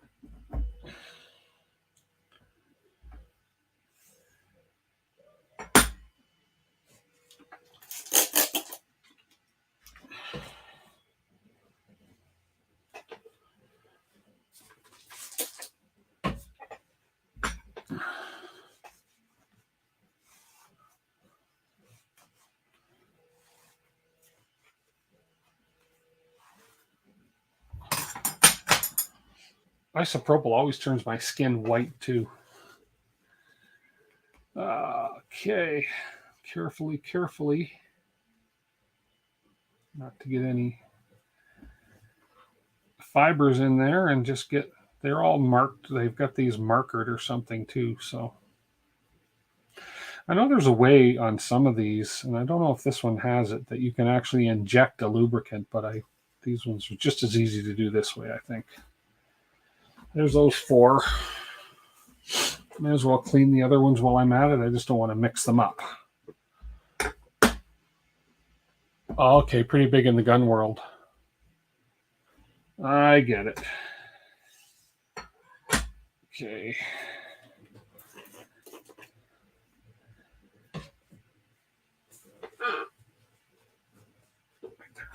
Oof. Yeah.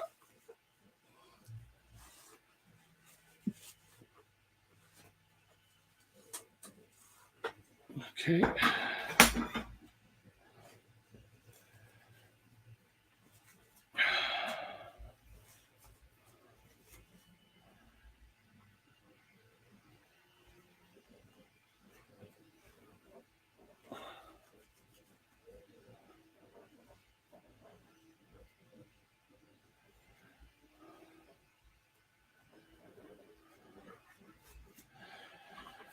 And the other Y one.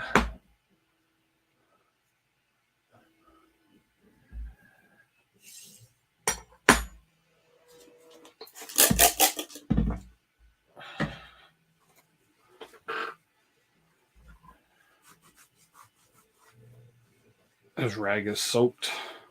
Well, it is taking a bit of dirt off of them anyways. I can see on the rag we got a little bit of dirt coming off them, not much. But yeah. Oops, this side.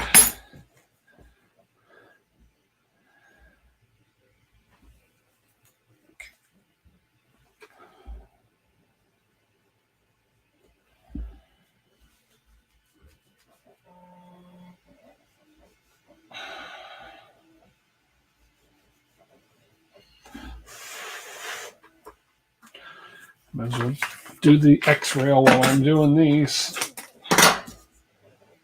The big beefy guy.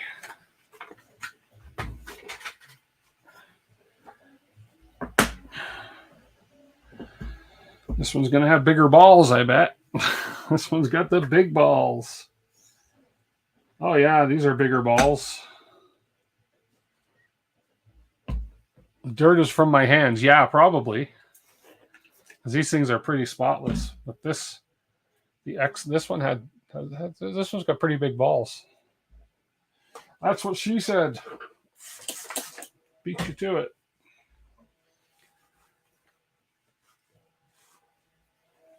Tim is doing the big beefy guy with big balls.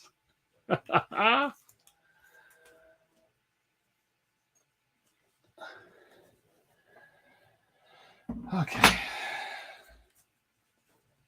Now we get to grease these big balls.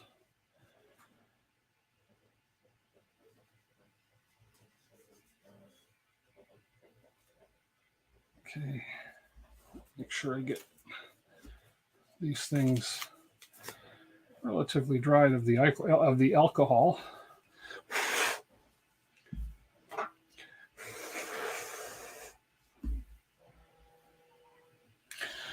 Now, to use my grease, I used a little rod. Stick my little rod in the balls with the grease.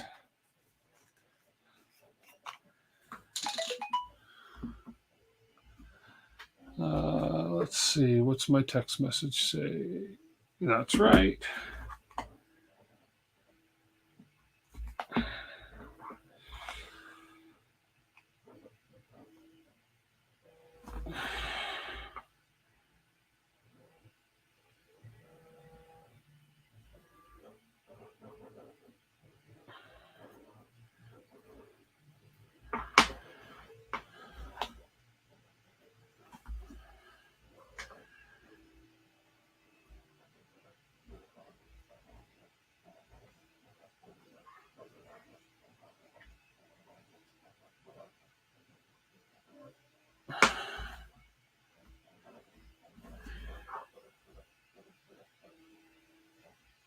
Find a little gap in my balls and throw some grease in, and then we'll run it down the rail.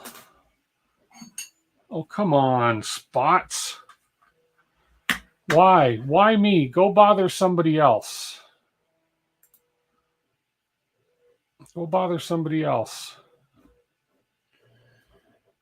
Okay, come on.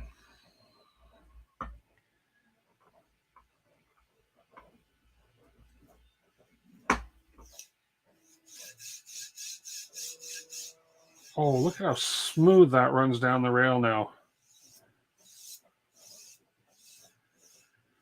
Now, I've been told you don't want to overpack the grease. And I think that's good. That is smooth. Let me just make sure everything is... Yeah, we're not overpacked. I can see it. I think we're good. I think that one's good. Only smears it. For heads only. For heads, they need soap water periodically to clean off the grease. Not sure how rails would tolerate that, though. Huh.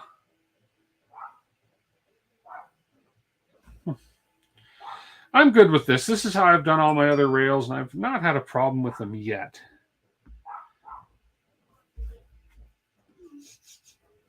Yeah, this is...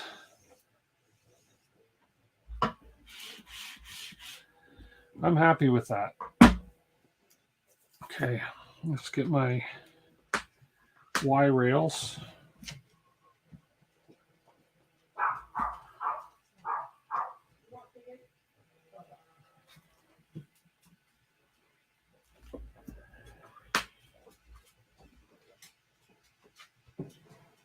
Uh-huh.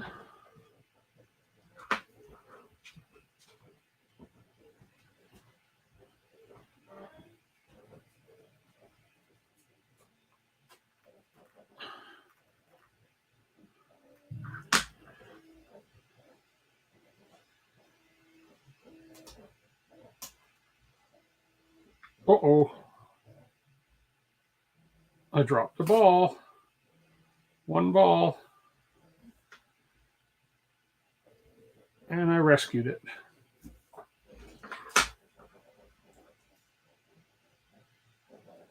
Okay. That was close.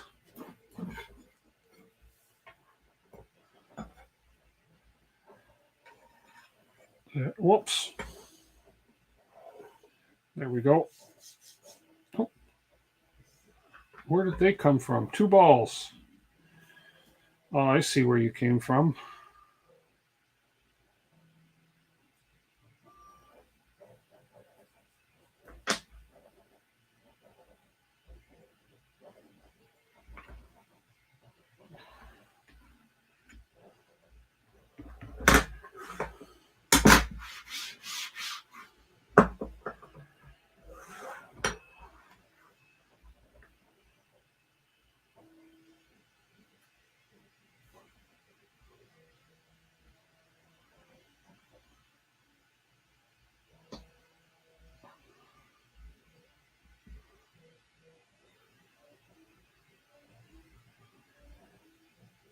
There we go. Just had a couple balls pop out is all.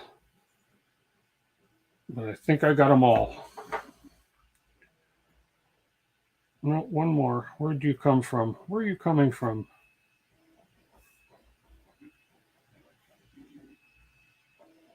Okay, I'm having ball issues here, guys. Just give me a sec.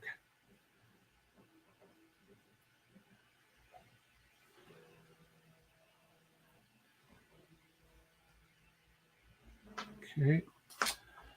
And you are there. Okay. You're from this side. I can tell. Come on, get in under the rail. You are stubborn. There you go.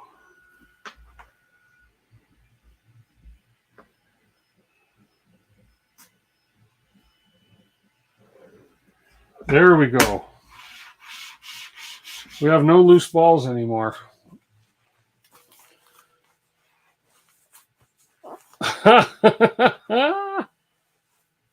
Does it sound deeper now? I don't understand the question. It's smoother than... It's very smooth.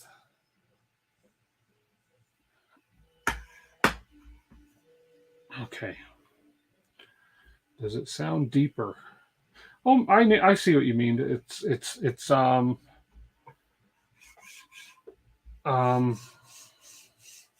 feels a bit different. It's not as free flowing. I think because the grease, obviously, the grease is gonna slow the balls down a little bit.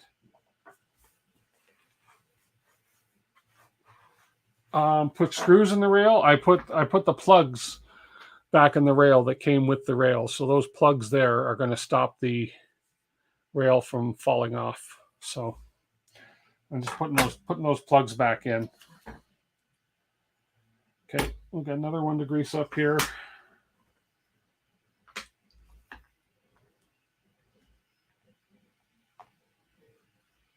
Okay.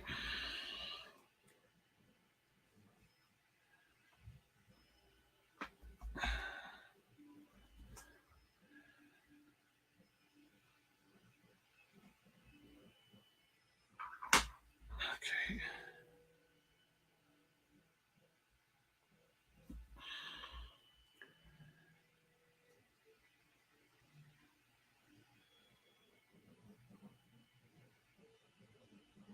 This is an important part, so we can't rush it too much. Okay, let's get this on without losing any balls, shall we?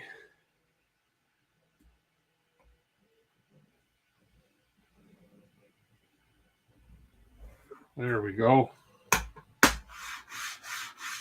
Ah, nice.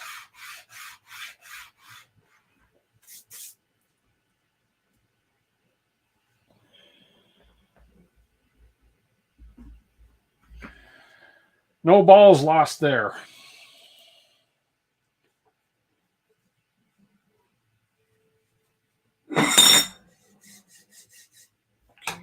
Two down, 4 to go.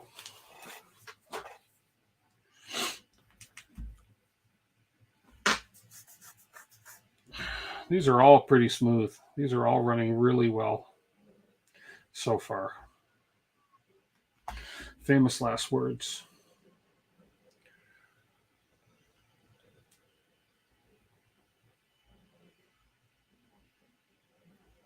I've discovered that the grease kind of attracts the balls almost magnetically because it's the grease, which is why those other few just popped out a little bit, so that when I slide the rail back on, I've got to slide it on very carefully because the balls are not as free flowing with the grease in them. And they can bind up. Well, not bind up, but you know what I mean. If you've lubricated these, you know what I mean. If you guys have ever lubed your balls.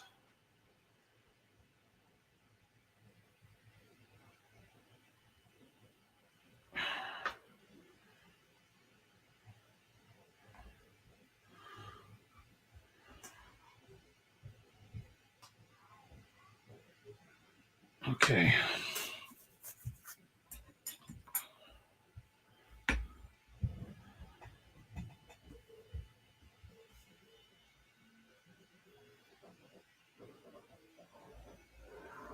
There we go.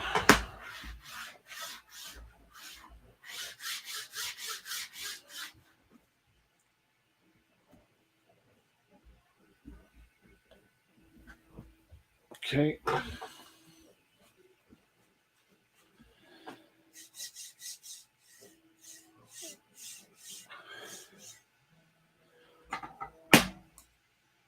Okay, 3 more to go. I know this is boring, but it's a necessary part.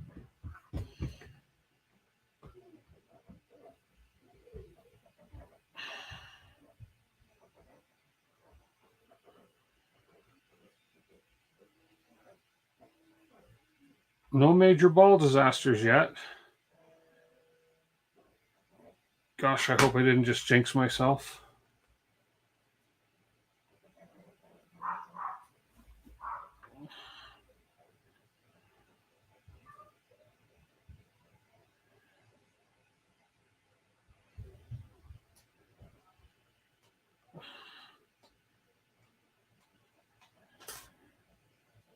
Okay.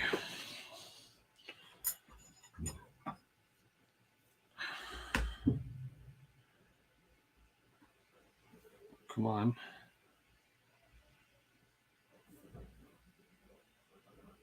Whoops. Dropped 2 balls. Oh, dropped 3 balls. Fortunately, they're easy to pop back in.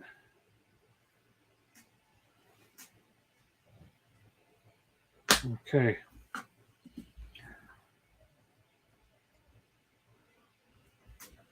Is that a drop ball? No, that's just a bit of grease. Okay, 1 more ball fell.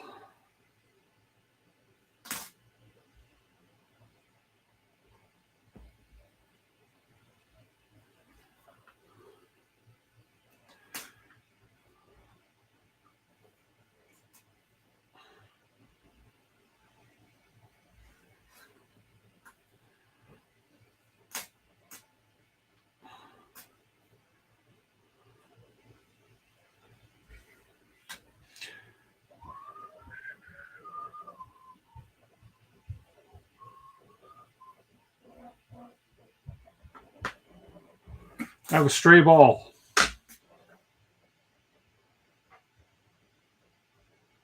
Okay, this one stray ball is giving me a headache. He doesn't want to go back in.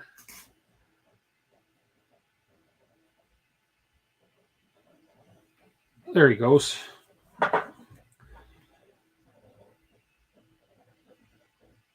Okay.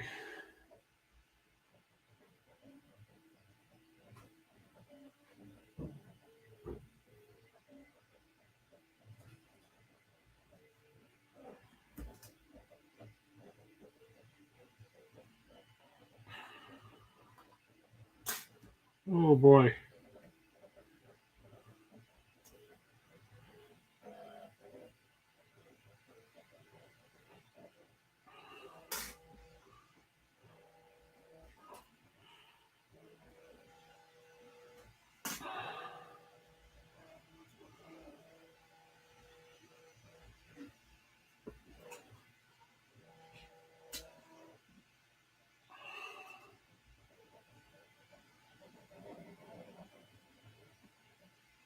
Sorry, I'm quiet. I'm just thinking I've got a couple balls that don't want to get back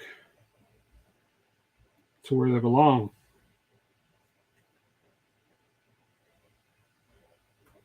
Even though I'm saying to them, get back to where you once belonged. Get back, ball.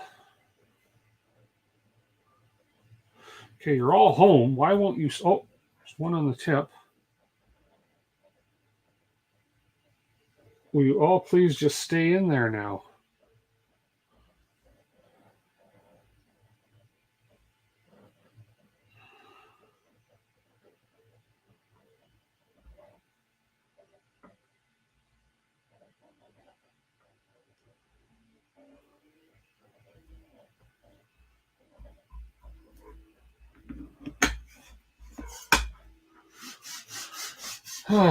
Got it.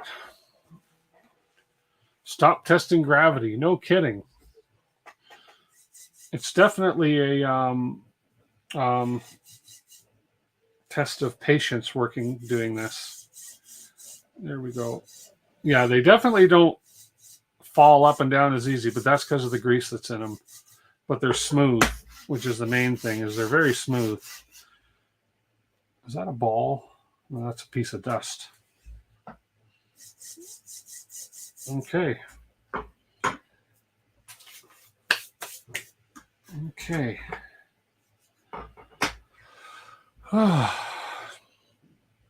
Gravity is good here. At least if my balls are dropping, they're not dropping on the floor. 2 more. This is quite painful. 7 o'clock. This is taking more time than I wanted. But as I say, I'm not going to rush this process.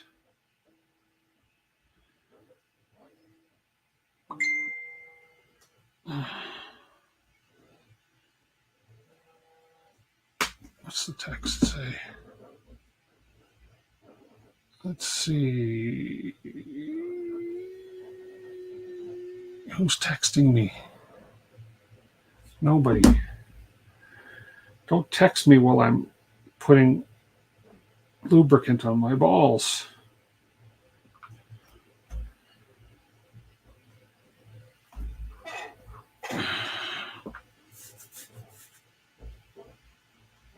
Okay.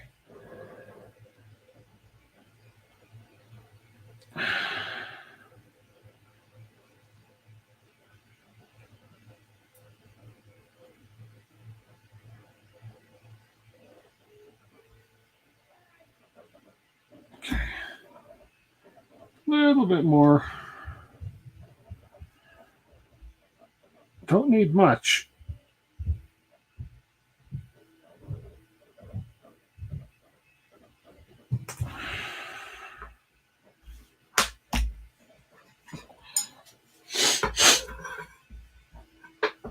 Okay, no balls lost.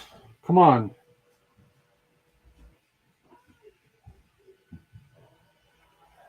There we go. Good. That was an easy one.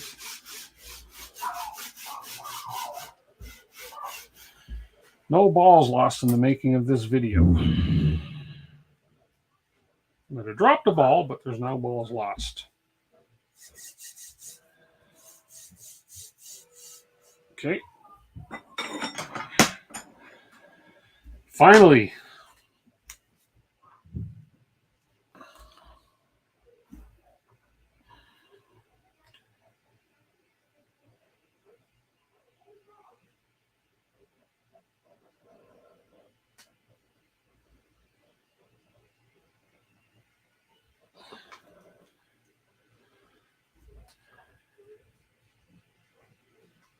Okay. Other side.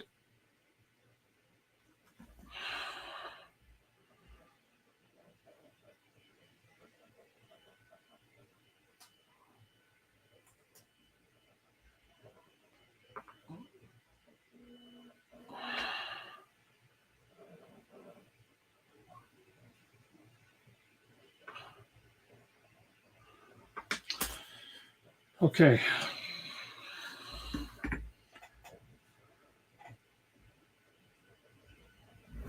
Oh, that one was smooth.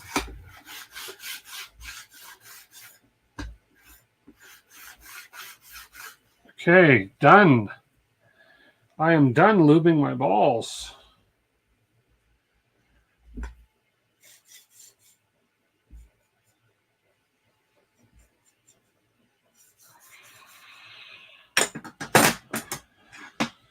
Okay.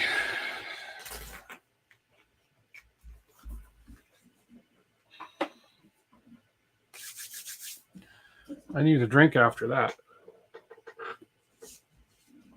There we go. Okay.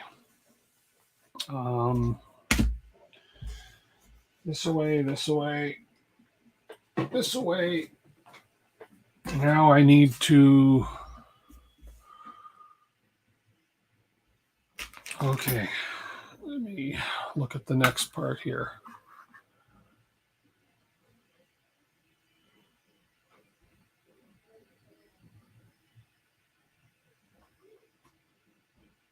Okay, we need to bring the frame back. Let's put these ones aside for now. These are going to be my Y rails. This is my X rail.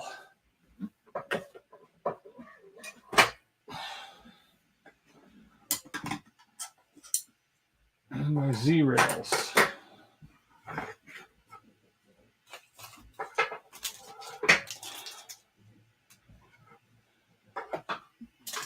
I'll bring the frame back in.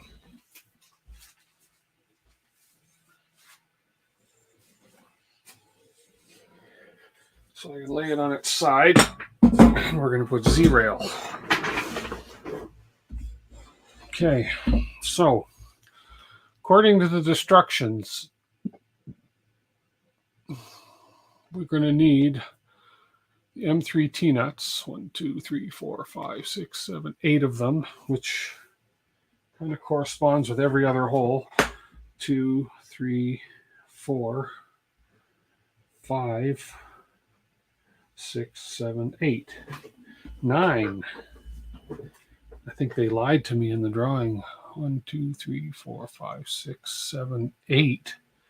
There's only 1, 2, 3, 4, 5, 6, 7, 8, 9. You liars. Okay, T-nuts. Down to 14 viewers. It is a boring stream tonight. I know that, getting the frame and this part done. But you know what? It's part of the build. Okay, T-nuts. We got to pop these in. You going to cooperate with me this time? Of course not. Oh, are these the right ones? M3 T-nuts. Oh, I just happened to grab the right ones. Wasn't even paying attention.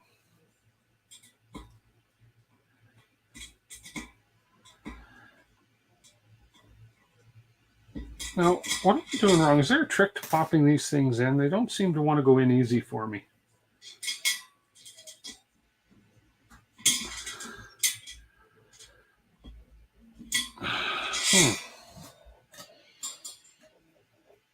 Drawing shows a 200 size. Ah, that makes sense. That would make sense. Is there a trick to this? Come on. Okay. Pop it in, spring load, and move over. Come on.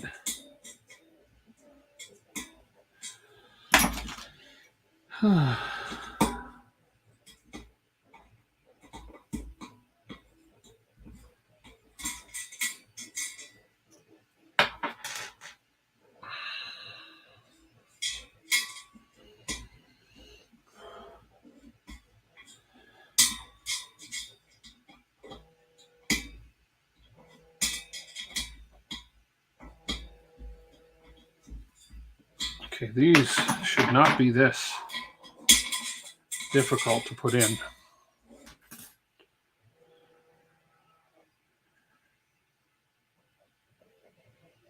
Okay. Pop it in, turn it, spring load, down, and over. Get in that groove. Little bastards. These are tough. These are not cooperating. And I'm sure it's just me.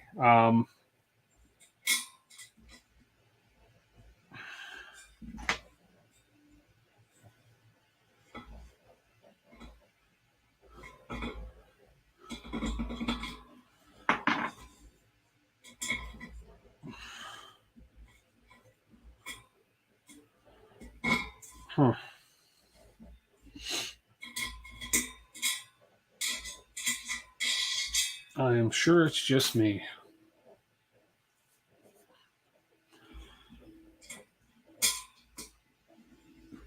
Although they're very stupid tight. Why are you not going in? Come on. Oh.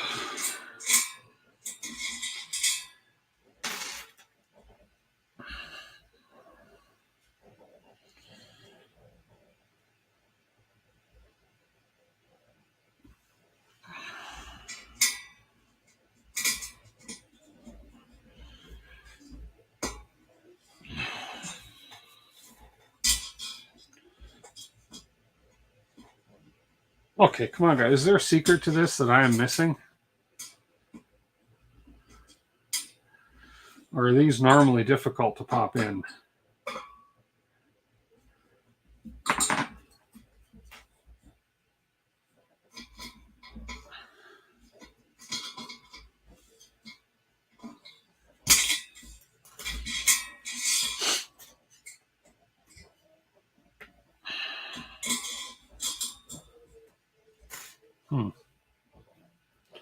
It is going to be an awesome build. Hello, Vision Miner. It'll be an awesome build if I can ever get these bleeping T-nuts inserted. I've inserted T-nuts before. There should be no secret to them. Pop it in, turn it, put down pressure, and slide it over.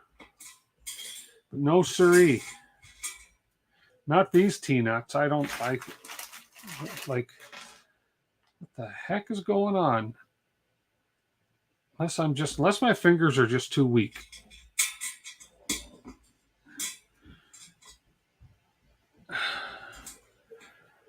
Once I get one, I will surely get the rest.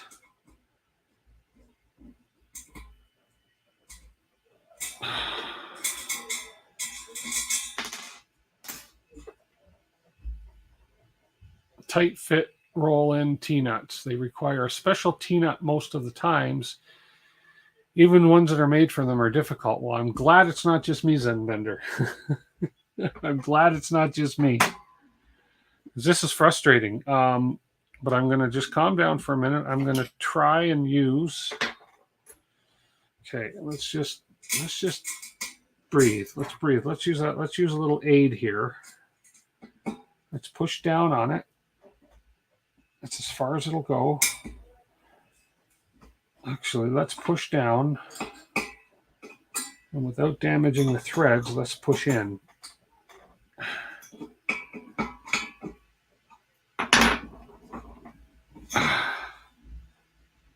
Does not want to go. It does not want to go. Let's try in a different spot. I would rather almost have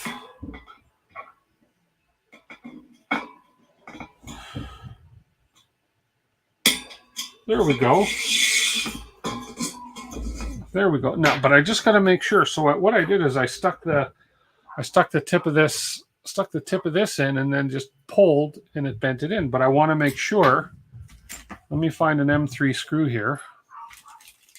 I want to make sure I don't damage the threads doing that. Let me just grab an M3 screw here. Make sure.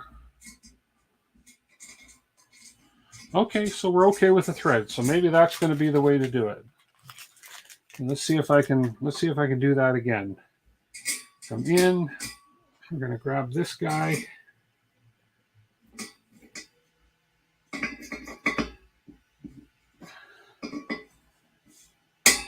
There we go. Okay. Yeah, they are a tight fit. It works. No way I could do that with my hands.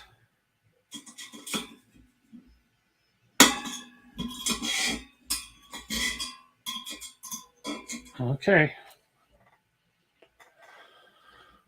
Bigger hammer. Okay, you thought LDO Trident frame set. You bought one. Ordered ones that said they fit LDO frames. I still had to break out the Dremel and grind down the V-edge that has the ball on them to get them. There we go. Yeah. Okay, so it's not just me. I feel a little better. Okay, I can get these to fit this way. It's almost like it's stretching the frame open a bit. Well, it's not, but or is it? Let me check. If I do this and bend down, that one went in. Here we go. Okay. So what did I say I needed to install? 10, 1, 2, 3, 4, 5, 6, 7, 8, 9. 9 of them for each rail. Come on. Get in. There we go.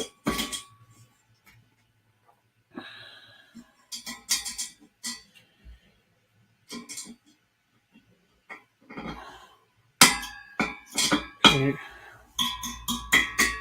2 more.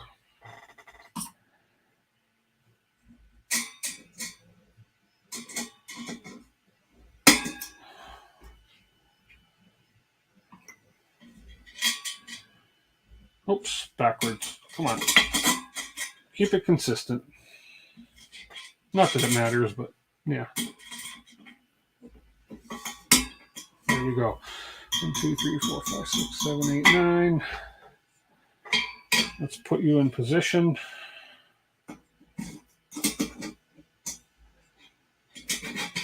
One, 2, 3, 4. 1, 2, 3, 4, 5.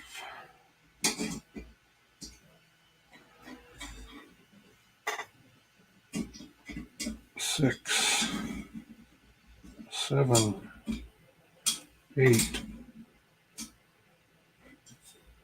Oh, I need 10 of them. 9.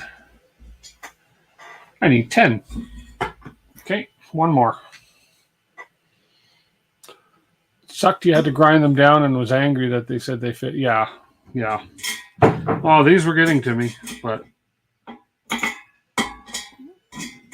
cheated, whatever you want to call it, but use this tool, and as long as they don't. Oh no, that I didn't need that one. What am I doing?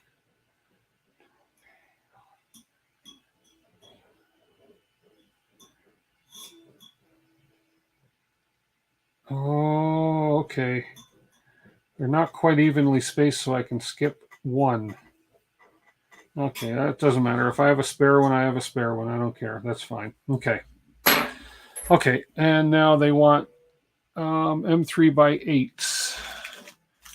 That should be a relatively big bag. Yes, a very big bag. And I just got to do this 3 more times after this. Yay, let's dump a bunch of M3/8s out in here. As a matter of fact, let's go ahead and grab one of these guys. Dump them out in here. Okay.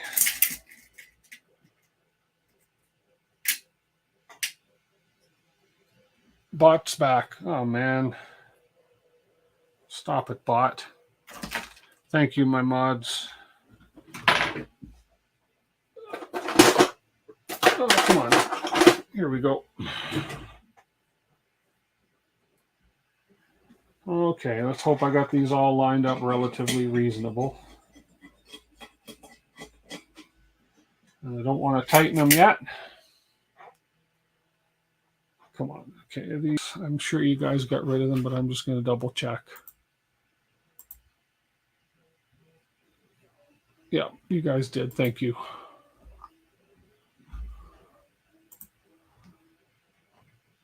They're not showing up on Twitch. Okay, so they're just on YouTube. I've got to go check and see if there's a way to get these things, to block these things better on YouTube. I mean, you can block and report all I want on the stream, etc., but this might be difficult. I'm just going to check. This might be difficult with all those, how tight those were. It doesn't matter.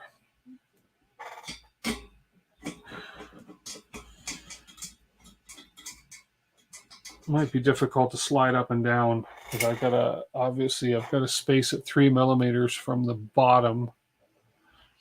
Okay.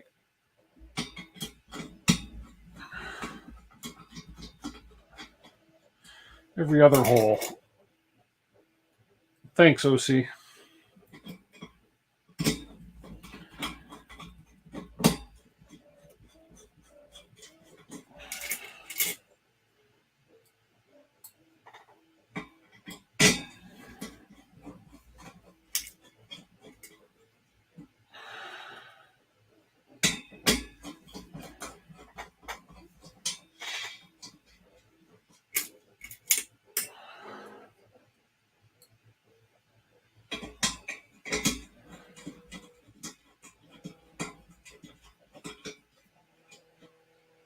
SHCS.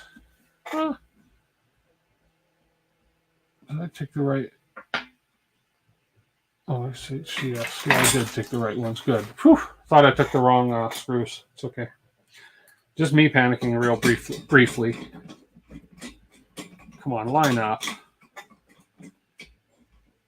You're going to tell me out of all of these, one of them?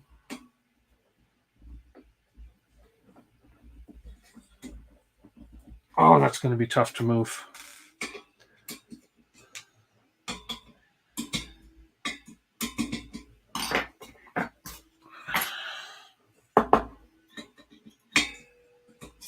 There it is. That's going to be slightly tough to move. Okay, so 3 millimeters. I need, where did I put them? Right over here. I need my rail guides, which I believe are these ones.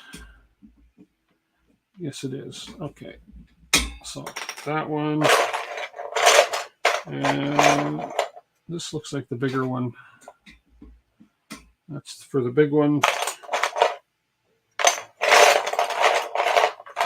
Come on.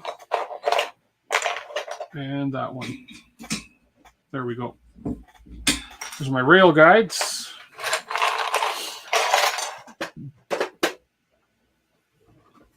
Okay, 3 millimeters.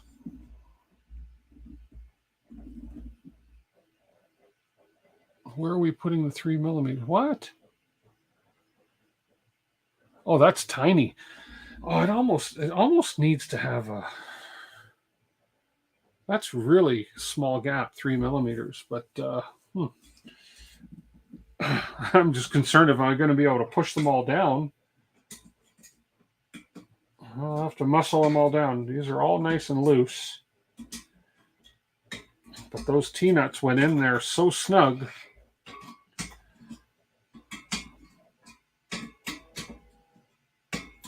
Okay, well, they're all loose. That's looser than a... Oh, there we go. Okay, I need to find 3 millimeter. I need a what would be great is a 3 millimeter spacer. Yeah, but that's not going to happen. So I'm just going to have to measure. But let's get it down around the approximate area. Where's my calipers?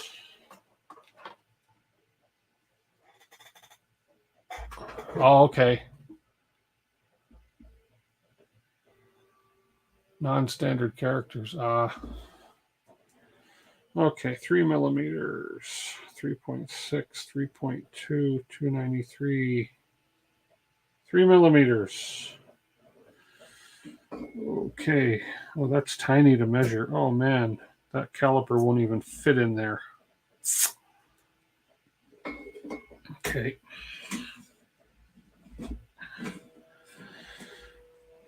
I don't know how accurate this has to be, but I'm going to get it as accurate as I can. But 3 millimeters, it's very, my caliper won't even fit in there. That's why a spacer would be great. So a printed spacer, although you need a good tolerance, you need a good accurate printer, but a good idea would be for them to include little spacers for things like this, where your calipers can't quite fit in there. Because I really just have to eyeball this and say, yes, that looks like 3 millimeters to me, according to that. So if I put my rail spacers on here, rail guides on here now, like so, use a 3 millimeter Allen key. Is that accurate though? Is it really? Is it accurate? Where's my 3 millimeter? It's the one I'm tightening with, I think. 2.5, 3 millimeter. Yeah, I guess it would be relatively accurate.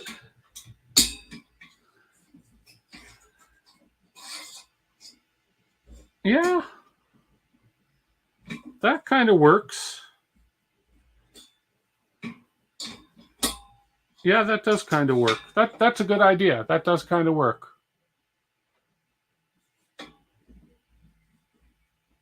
Okay, I like that. So it says just tighten from the middle down. So we'll go to the middle,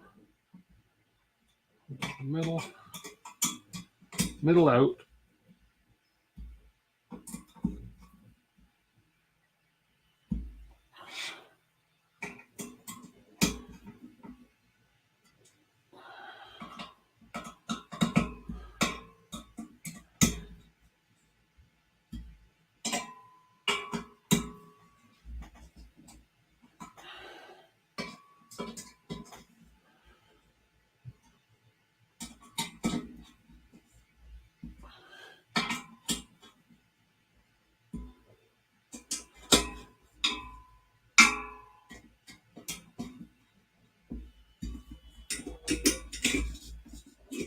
That should be good. Oh, don't scratch the frame. I think I got them all. I'll just double check.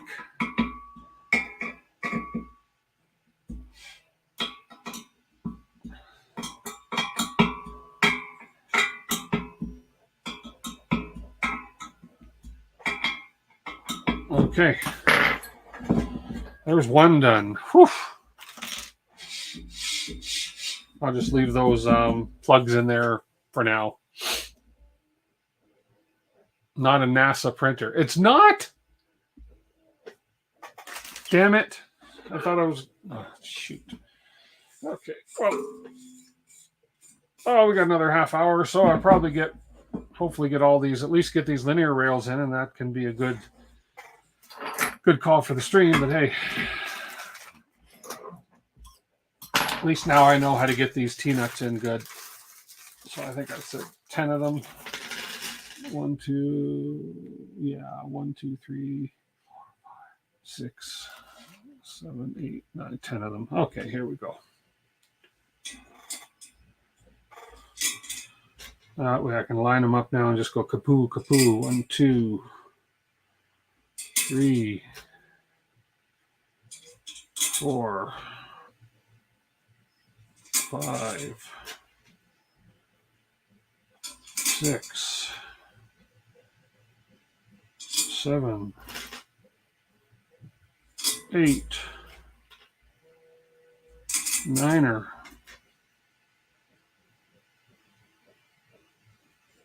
10. Now we'll pop them all in.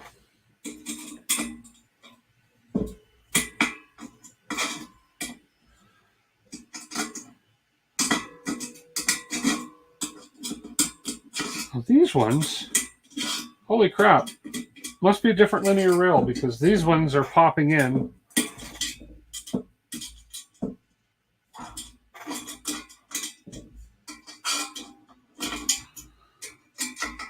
The rails are obviously different. These ones just popped in like that.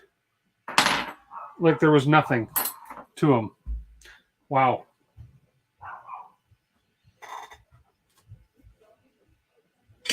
Wow. Okay, well, not going to complain. They're super easy. So obviously different tolerances in the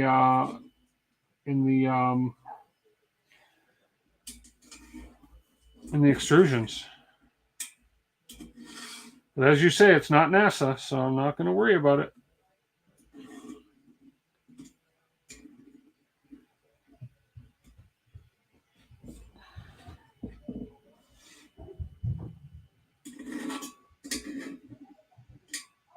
Yeah, these ones went in super easy. We have the 2 holes there, which same on the bottom there. Okay, there we go. Okay.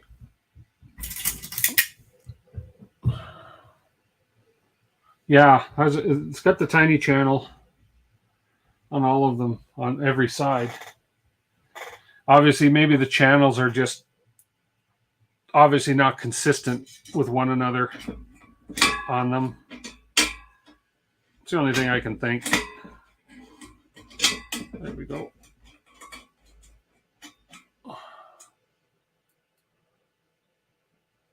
"3mm Allen is more accurate than my eyeball." You got that right, OC. You know, see, and it's those little things that I love about the community and the channel, et cetera, is that little tips like that. I mean, I never would have dawned on me to grab a 3mm Allen wrench and use the width of the Allen wrench for a 3mm spacer. And now it's one of those little things that, hey, I picked that up because of my amazing followers and people that watch me and give me these great ideas.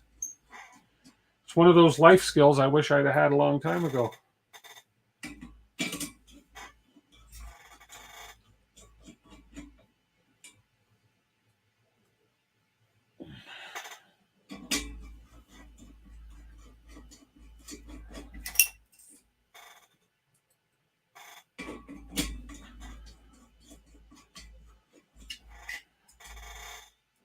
Well, this one's going a little quicker than the other side did.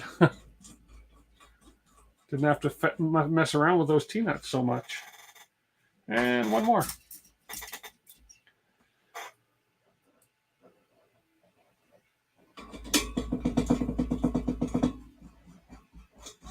There we go. Now we have our 3mm spacer. Where did I put it? Right here. Oh, come on. Slide. Slide.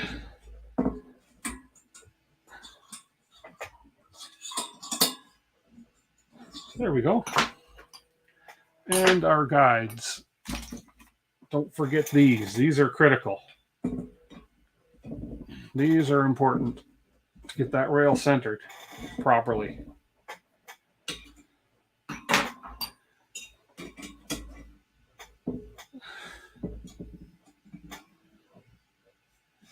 Two,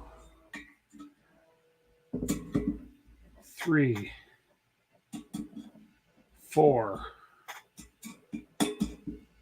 5, 6, 7, 8, 9, 10. That way I don't have to go down and double check them all. Count. Thinking out of the box. Yes, it is. Okay, 2 more to go. That's those 2, and then we got the inside 2, so we got to flip this around 180 degrees. There we go. Or is that 360? No, that was 180. 10 of these buggers. 1, 2, 3, 4. Let's see. Oh, look at that. 2, 3, 4. These ones are going in super easy too. 5, 6, 7, 8. That's how these things should work. 9, 10. Now that's how T-nut's supposed to work. That's just, yeah, that's just it. That's just the way it's supposed to work. There we go. Okay, let's slide these into place.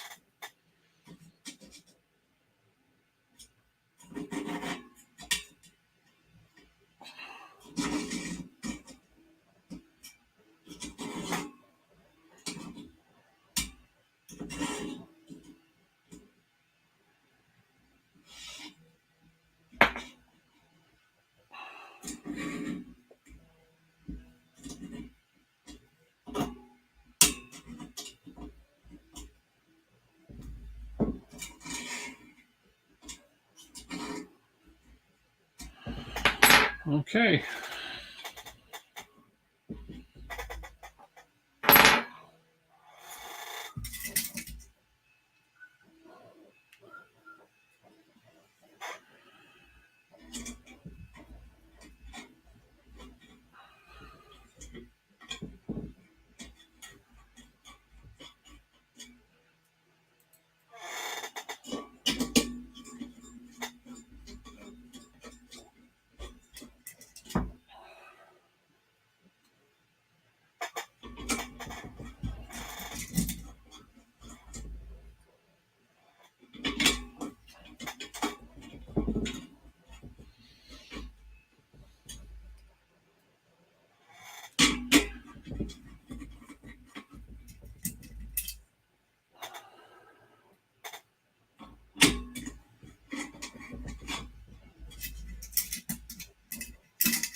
Come on, come on, come on. 10. Got quiet there for a minute. Sorry. I should at least talk out loud or something. I don't like the dead air space. Let's do the 3mm touch here. Come on, slides. There we go. Let's lock them in.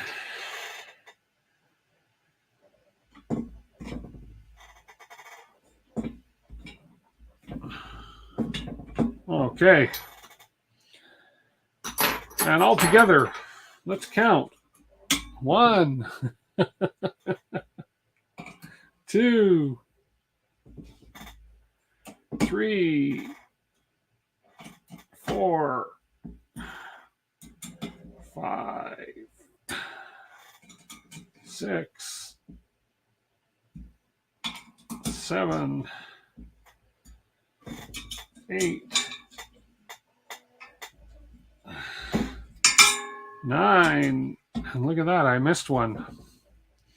That's why I count. I missed this guy right here. Or did I? What? I should have had one right here. I counted 10. Oh, Lordy. See what happens when I get confident and things are going good? Where's the T-nut that's supposed to be right there?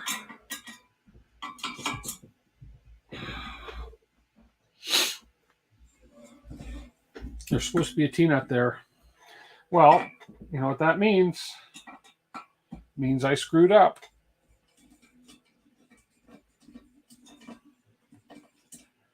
It's okay. We're all allowed to screw up once in a while.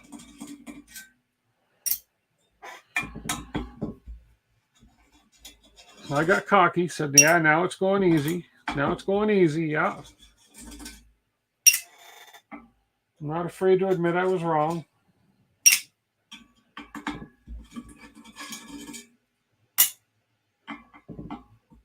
Not afraid to admit I can't count to 10 sometimes.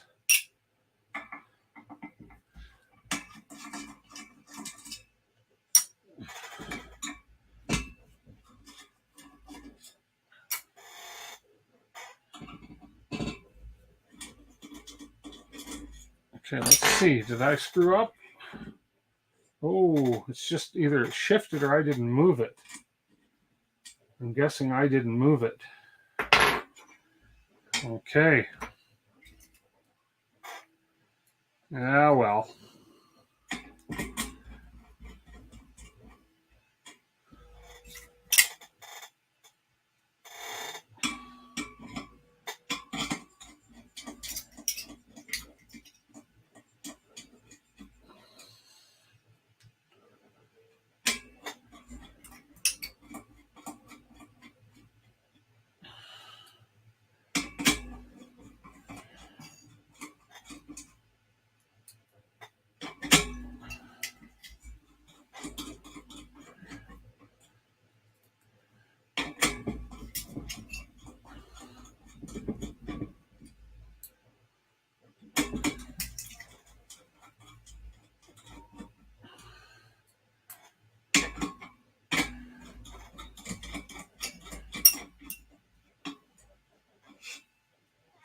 Takes 11 turns of my wrist, or my 11 twists to get it down to where it needs to be.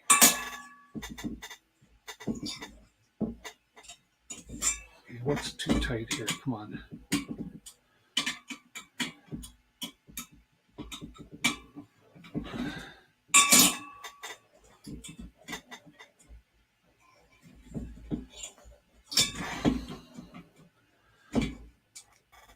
Something is not wanting to move.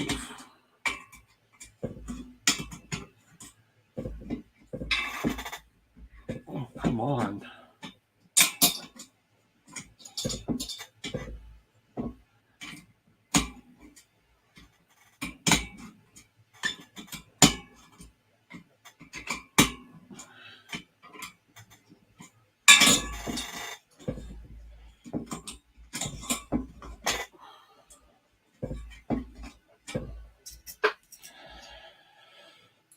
Okay, that one, last one in. Let's get down to our 3mm.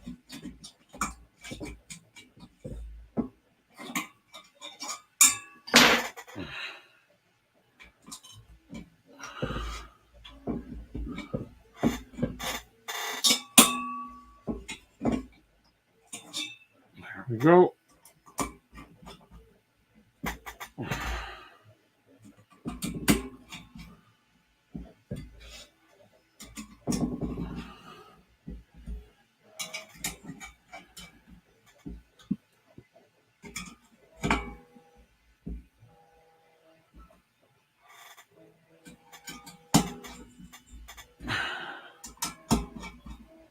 Seven, 8. I think we're going to do it this time.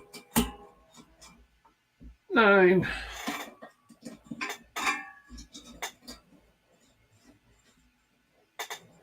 10. Okay, finally. Woof. One more down. One more to go. Yes, the Lazy Susan's going to be quite helpful. Okay, let's see if these ones are going to slide in nice. And they are. It was just that one that was being difficult. No, hang on. No, this one's not the easiest as well. It's okay. We'll get them in.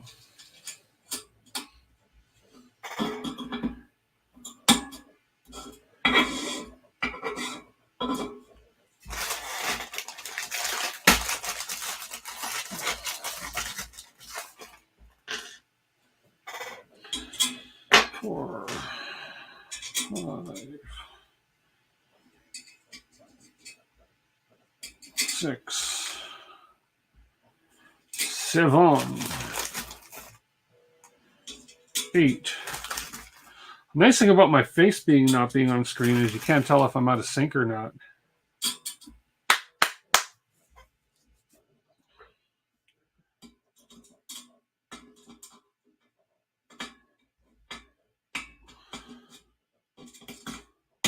These ones are a bit tight.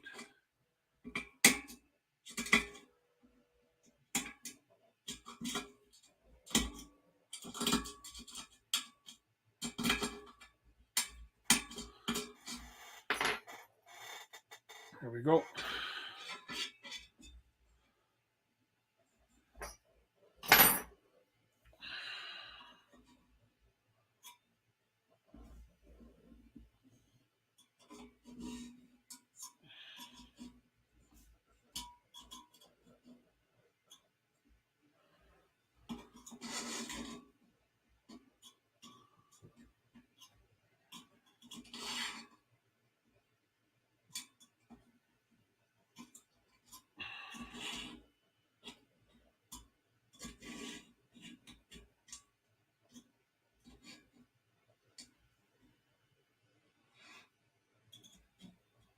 Okay.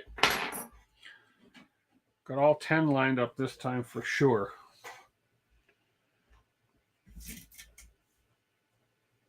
I think everybody's gone or asleep.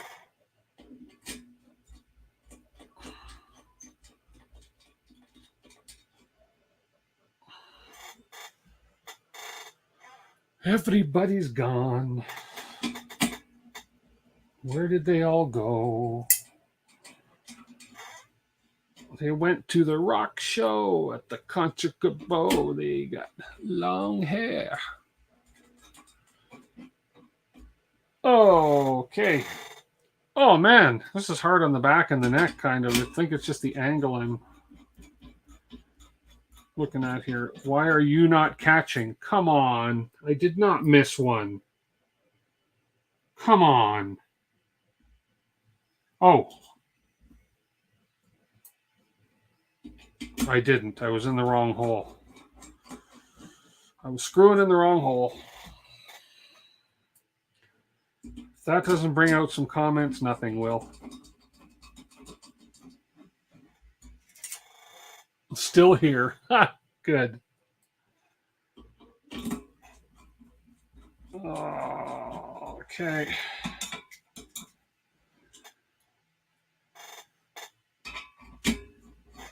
This is the fun part of the build, really.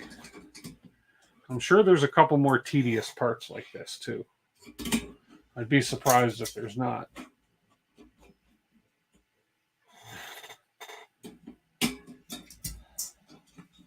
This is a lot of screwing.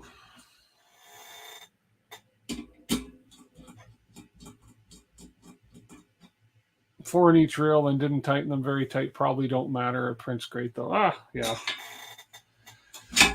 Okay, there's our 3mm spacer. Here's our lock 'em and placers. Lock 'em and placer spacer thinger boobers, whatever you want to call them. And we will tighten down. Oh, hang on. That wasn't a 3mm spacer. That's a 3mm spacer. That's a 3mm spacer. There we go. Although they say to tighten in the middle first. So we'll tighten that one. We'll loosen this one off. There we go. Okay, then we'll count. There's 1, 2, 3, 4, 5. Hey guys, if you're new, thank you, welcome. I see Andreas Jacobson and John Smith. Thanks for popping in. I just lost count, but that's okay. Pretty sure I'm at 8, 9, and 10. I'm pretty sure I got everything. I just double check.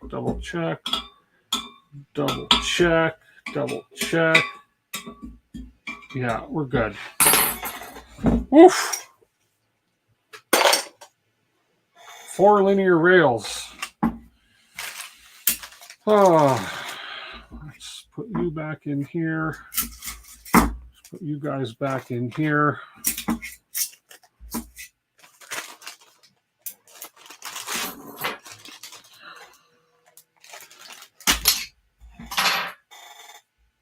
Okay. Let's stand you up.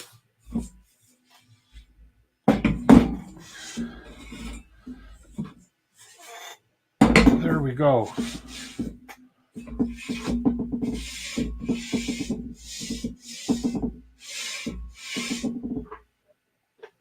Oh, man, that's hard on the neck. Okay. Let's see what's next.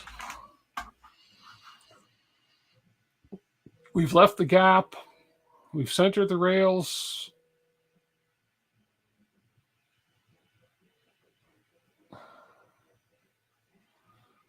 We've installed the remaining rails. Now we're doing a deck panel. Deck panel and DIN rail slots. Okay. Deck panel. I think we are at 10 minutes to go. I don't know if I'm going to break that out. I think I will leave that until next time. I think we're going to call it a successful frame build and some Z-rails. Because my deck panels are in a box. Oops, my deck panels. Get out of the way, camera. Focus. There we go. My deck panels are still boxed up in this box here. I'll have to unbox them next week and continue this build on next Sunday's stream. The instructions are good. I mean, I learned in the V01 build to follow the instructions carefully. Let's check out these accent pieces and see what we've got here. Okay. I'm not happy with how this piece turned out, but I don't know if that's...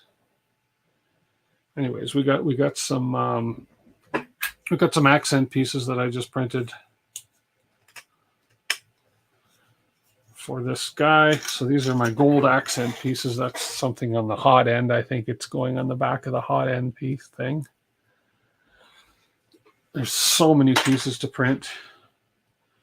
We got this guy. And just a few little pieces for the extruder. This is going to be getting a Voron Revo hot end. Sorry, is what's going on this one. So I got lots more parts to print. I've got the parts printed for the upcoming steps for next week. I'm going to continue printing parts, and I'm making sure. I'm kind of guessing how far I'll get on each stream, and I want to make sure I have the parts printed for that particular stream. How many Voron 01 plates do you think it'll take to print the whole 2.4? Well, that's a good question, and I got to admit I'm kind of cheating because I'm actually printing some of the parts over on the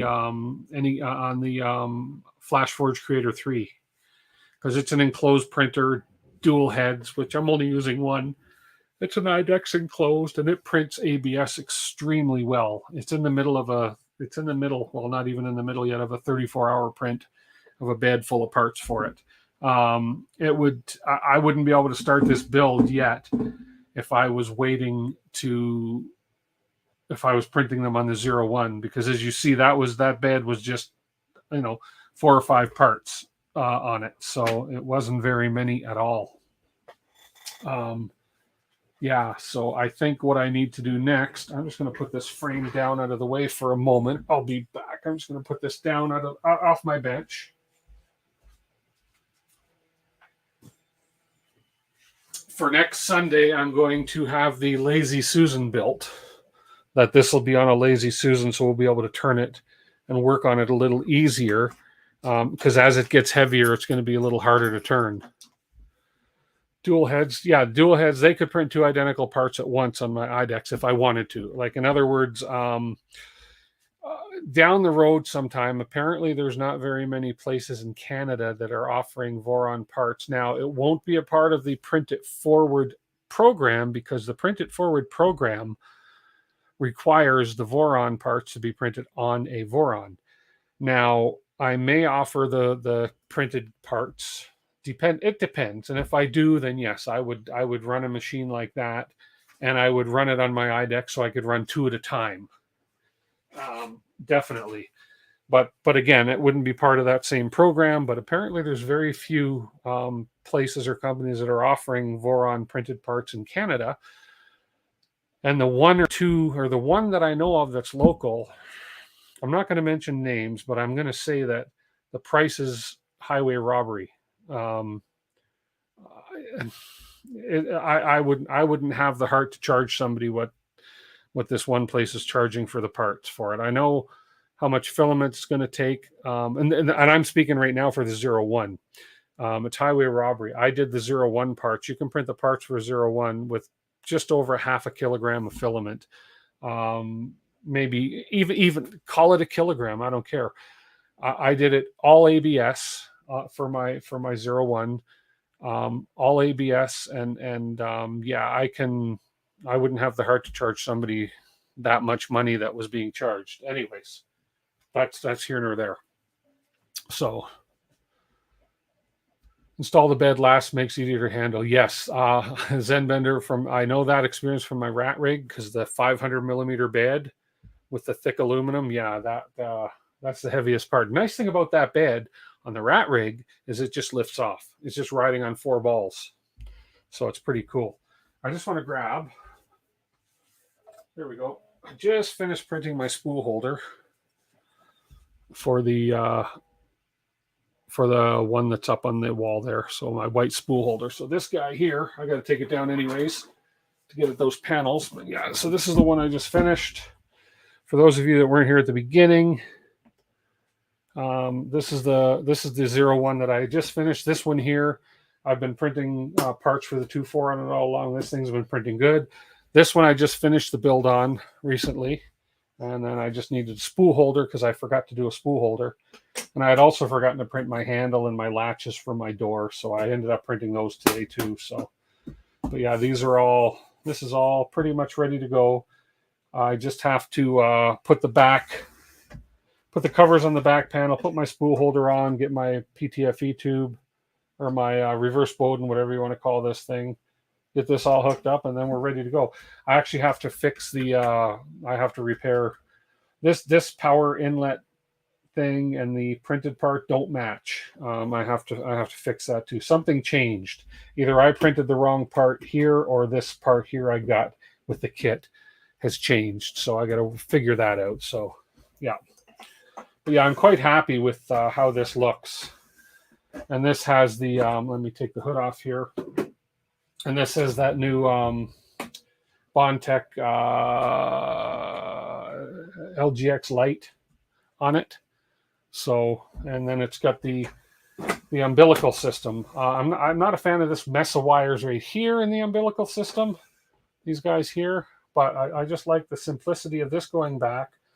So if I ever have to replace anything up here, I don't have to unhook everything back here. I just have to unhook right up to here to this daughter board. So I kind of like this whole simplicity of that whole umbilical system right there. So had its challenges. We blew 4-part cooling motors because of a wiring issue, but we got that all set. We blew a main board because of the part cooling fans blowing. We blew a main board, a MOSFET on the main board. I have right here. I have that main board right here, right here. And I'm hoping one day I will build up enough nerve to try and repair a MOSFET. Although that requires tiny, tiny, tiny, tiny, tiny, tiny soldering. So that's where we're at. So that takes us to pretty much, will that print nylon? I don't see why not. I've got some sample rolls that were given to me from a local company called Matter 3D. I've got some nylon, carbon fiber nylon. I've got a few different carbon fiber products. that are new, and I've got them to test. I've got actually 5 kilograms of filament, 5 separate rolls of filament, 2 of them being nylon, 1 of them being a nylon CF. I will test on these 01s. One note on LDI Pi kits: check the polarity on the USB cable going to the Pi. On mine, black was positive and red was negative. Okay, that's interesting. Okay, yeah. The on the 201s, I had no problem. I'll keep an eye on that on the 2.4 build here. The 2.4 came with a Pi 4, so we'll make sure we and all the necessary go-tos with it, and we'll make sure we keep an eye on that. Lost a lot of T-nuts on the bottom of this magnetic tray. Anyways, we'll put them back home, and then we're going to we'll continue to build next week. I'm not going to, for the 2.4 build, I'm not going to do what I did with the 01 builds. I'm not going to build anything in between Sunday streams. So however many streams it takes me to build the 2.4, it takes me, because I want to do it live, like I did with the rat rig. The rat rig took me, I don't remember, 9 streams, I think it was. So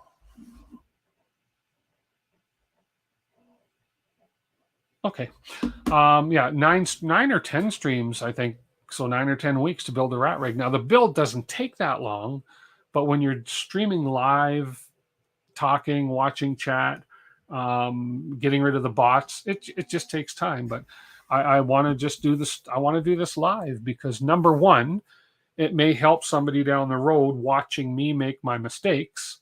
Number two, there's great people on this stream, and you guys know who you are. There's great people on this stream that will answer questions, that will, if I'm stuck on something or I don't quite understand something, there's people that have done this before that are going to help me out. Okay, and that's the second reason. And the third reason is I just enjoy streaming. I enjoy doing what I do, and I'm not in a rush to get this done anymore. So yeah. White starts off looking nice, but dirties up quick. Yeah, it probably will. The beauty of what I did as far as the white parts on this one too, if you look, and I kind of did the white parts as the outer accents as opposed to the inner workings, which is the grayer, the cloud gray, sparkle gray ABS. All these white parts are super easy to replace. One thing I don't do on the side panels on the 0, they instruct you to glue the white parts with 2-sided tape. Well, they instruct you to adhere the white parts to the panel with 2-sided tape. I don't do that. So if I pop these white ones off, they'll just come right off. The panel will come off. The only ones I double-sided tape were on the front, of course, because there's no holes to screw. So I double-sided tape these ones. That's it. But the side ones come off no problem, so I can replace those easy. This here I had already done. I wasn't sure, but I already actually have a black one that I did as well that I could always replace for this if I need to. So I basically, and Zenbender, you have point taken, and I actually thought of that when I was doing it and thought, okay, anything I'm doing white is going to be easy to replace.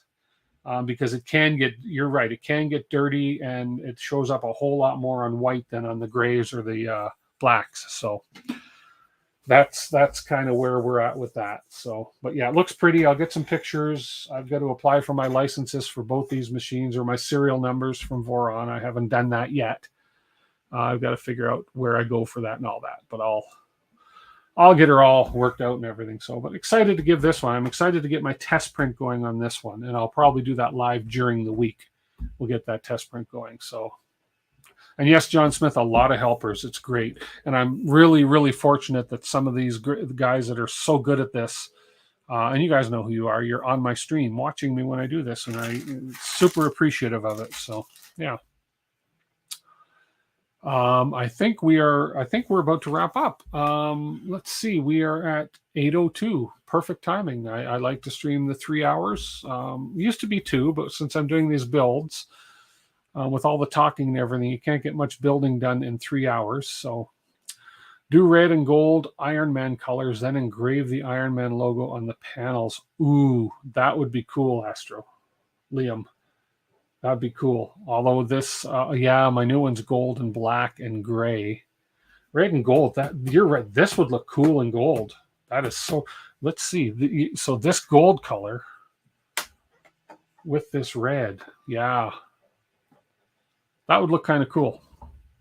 Okay, you bugger. Food for thought now. So, okay. Well, anyways, guys, everybody have a great week, and we'll be picking up on the 2.4 build next Sunday, same time, 5 p.m. Mountain Standard Time. I will be working on this guy, the 01, the new red one. We're going to work on that one during the week, and I will be doing some lives later in the evening during the week after everybody's in bed here. You know, probably 8:30, 9 o'clock, and stream for an hour or two, just getting some test prints and getting this thing up and running. So that's good. So thank you, everybody. I appreciate everybody that's come on, and I appreciate all the help with the bots that we've been getting tonight. And I'm going to look this week and see if I can figure out how to nix those guys. So everybody have a great week, and we will we'll catch everybody next Sunday. Have a great week. Thanks so much for tuning in again, and appreciate it. And like and subscribe if you haven't. Please hit the like and share my channel. Let everybody know about it if you like it. If you don't like it, don't tell anybody about it. So talk to you guys later. Bye for now.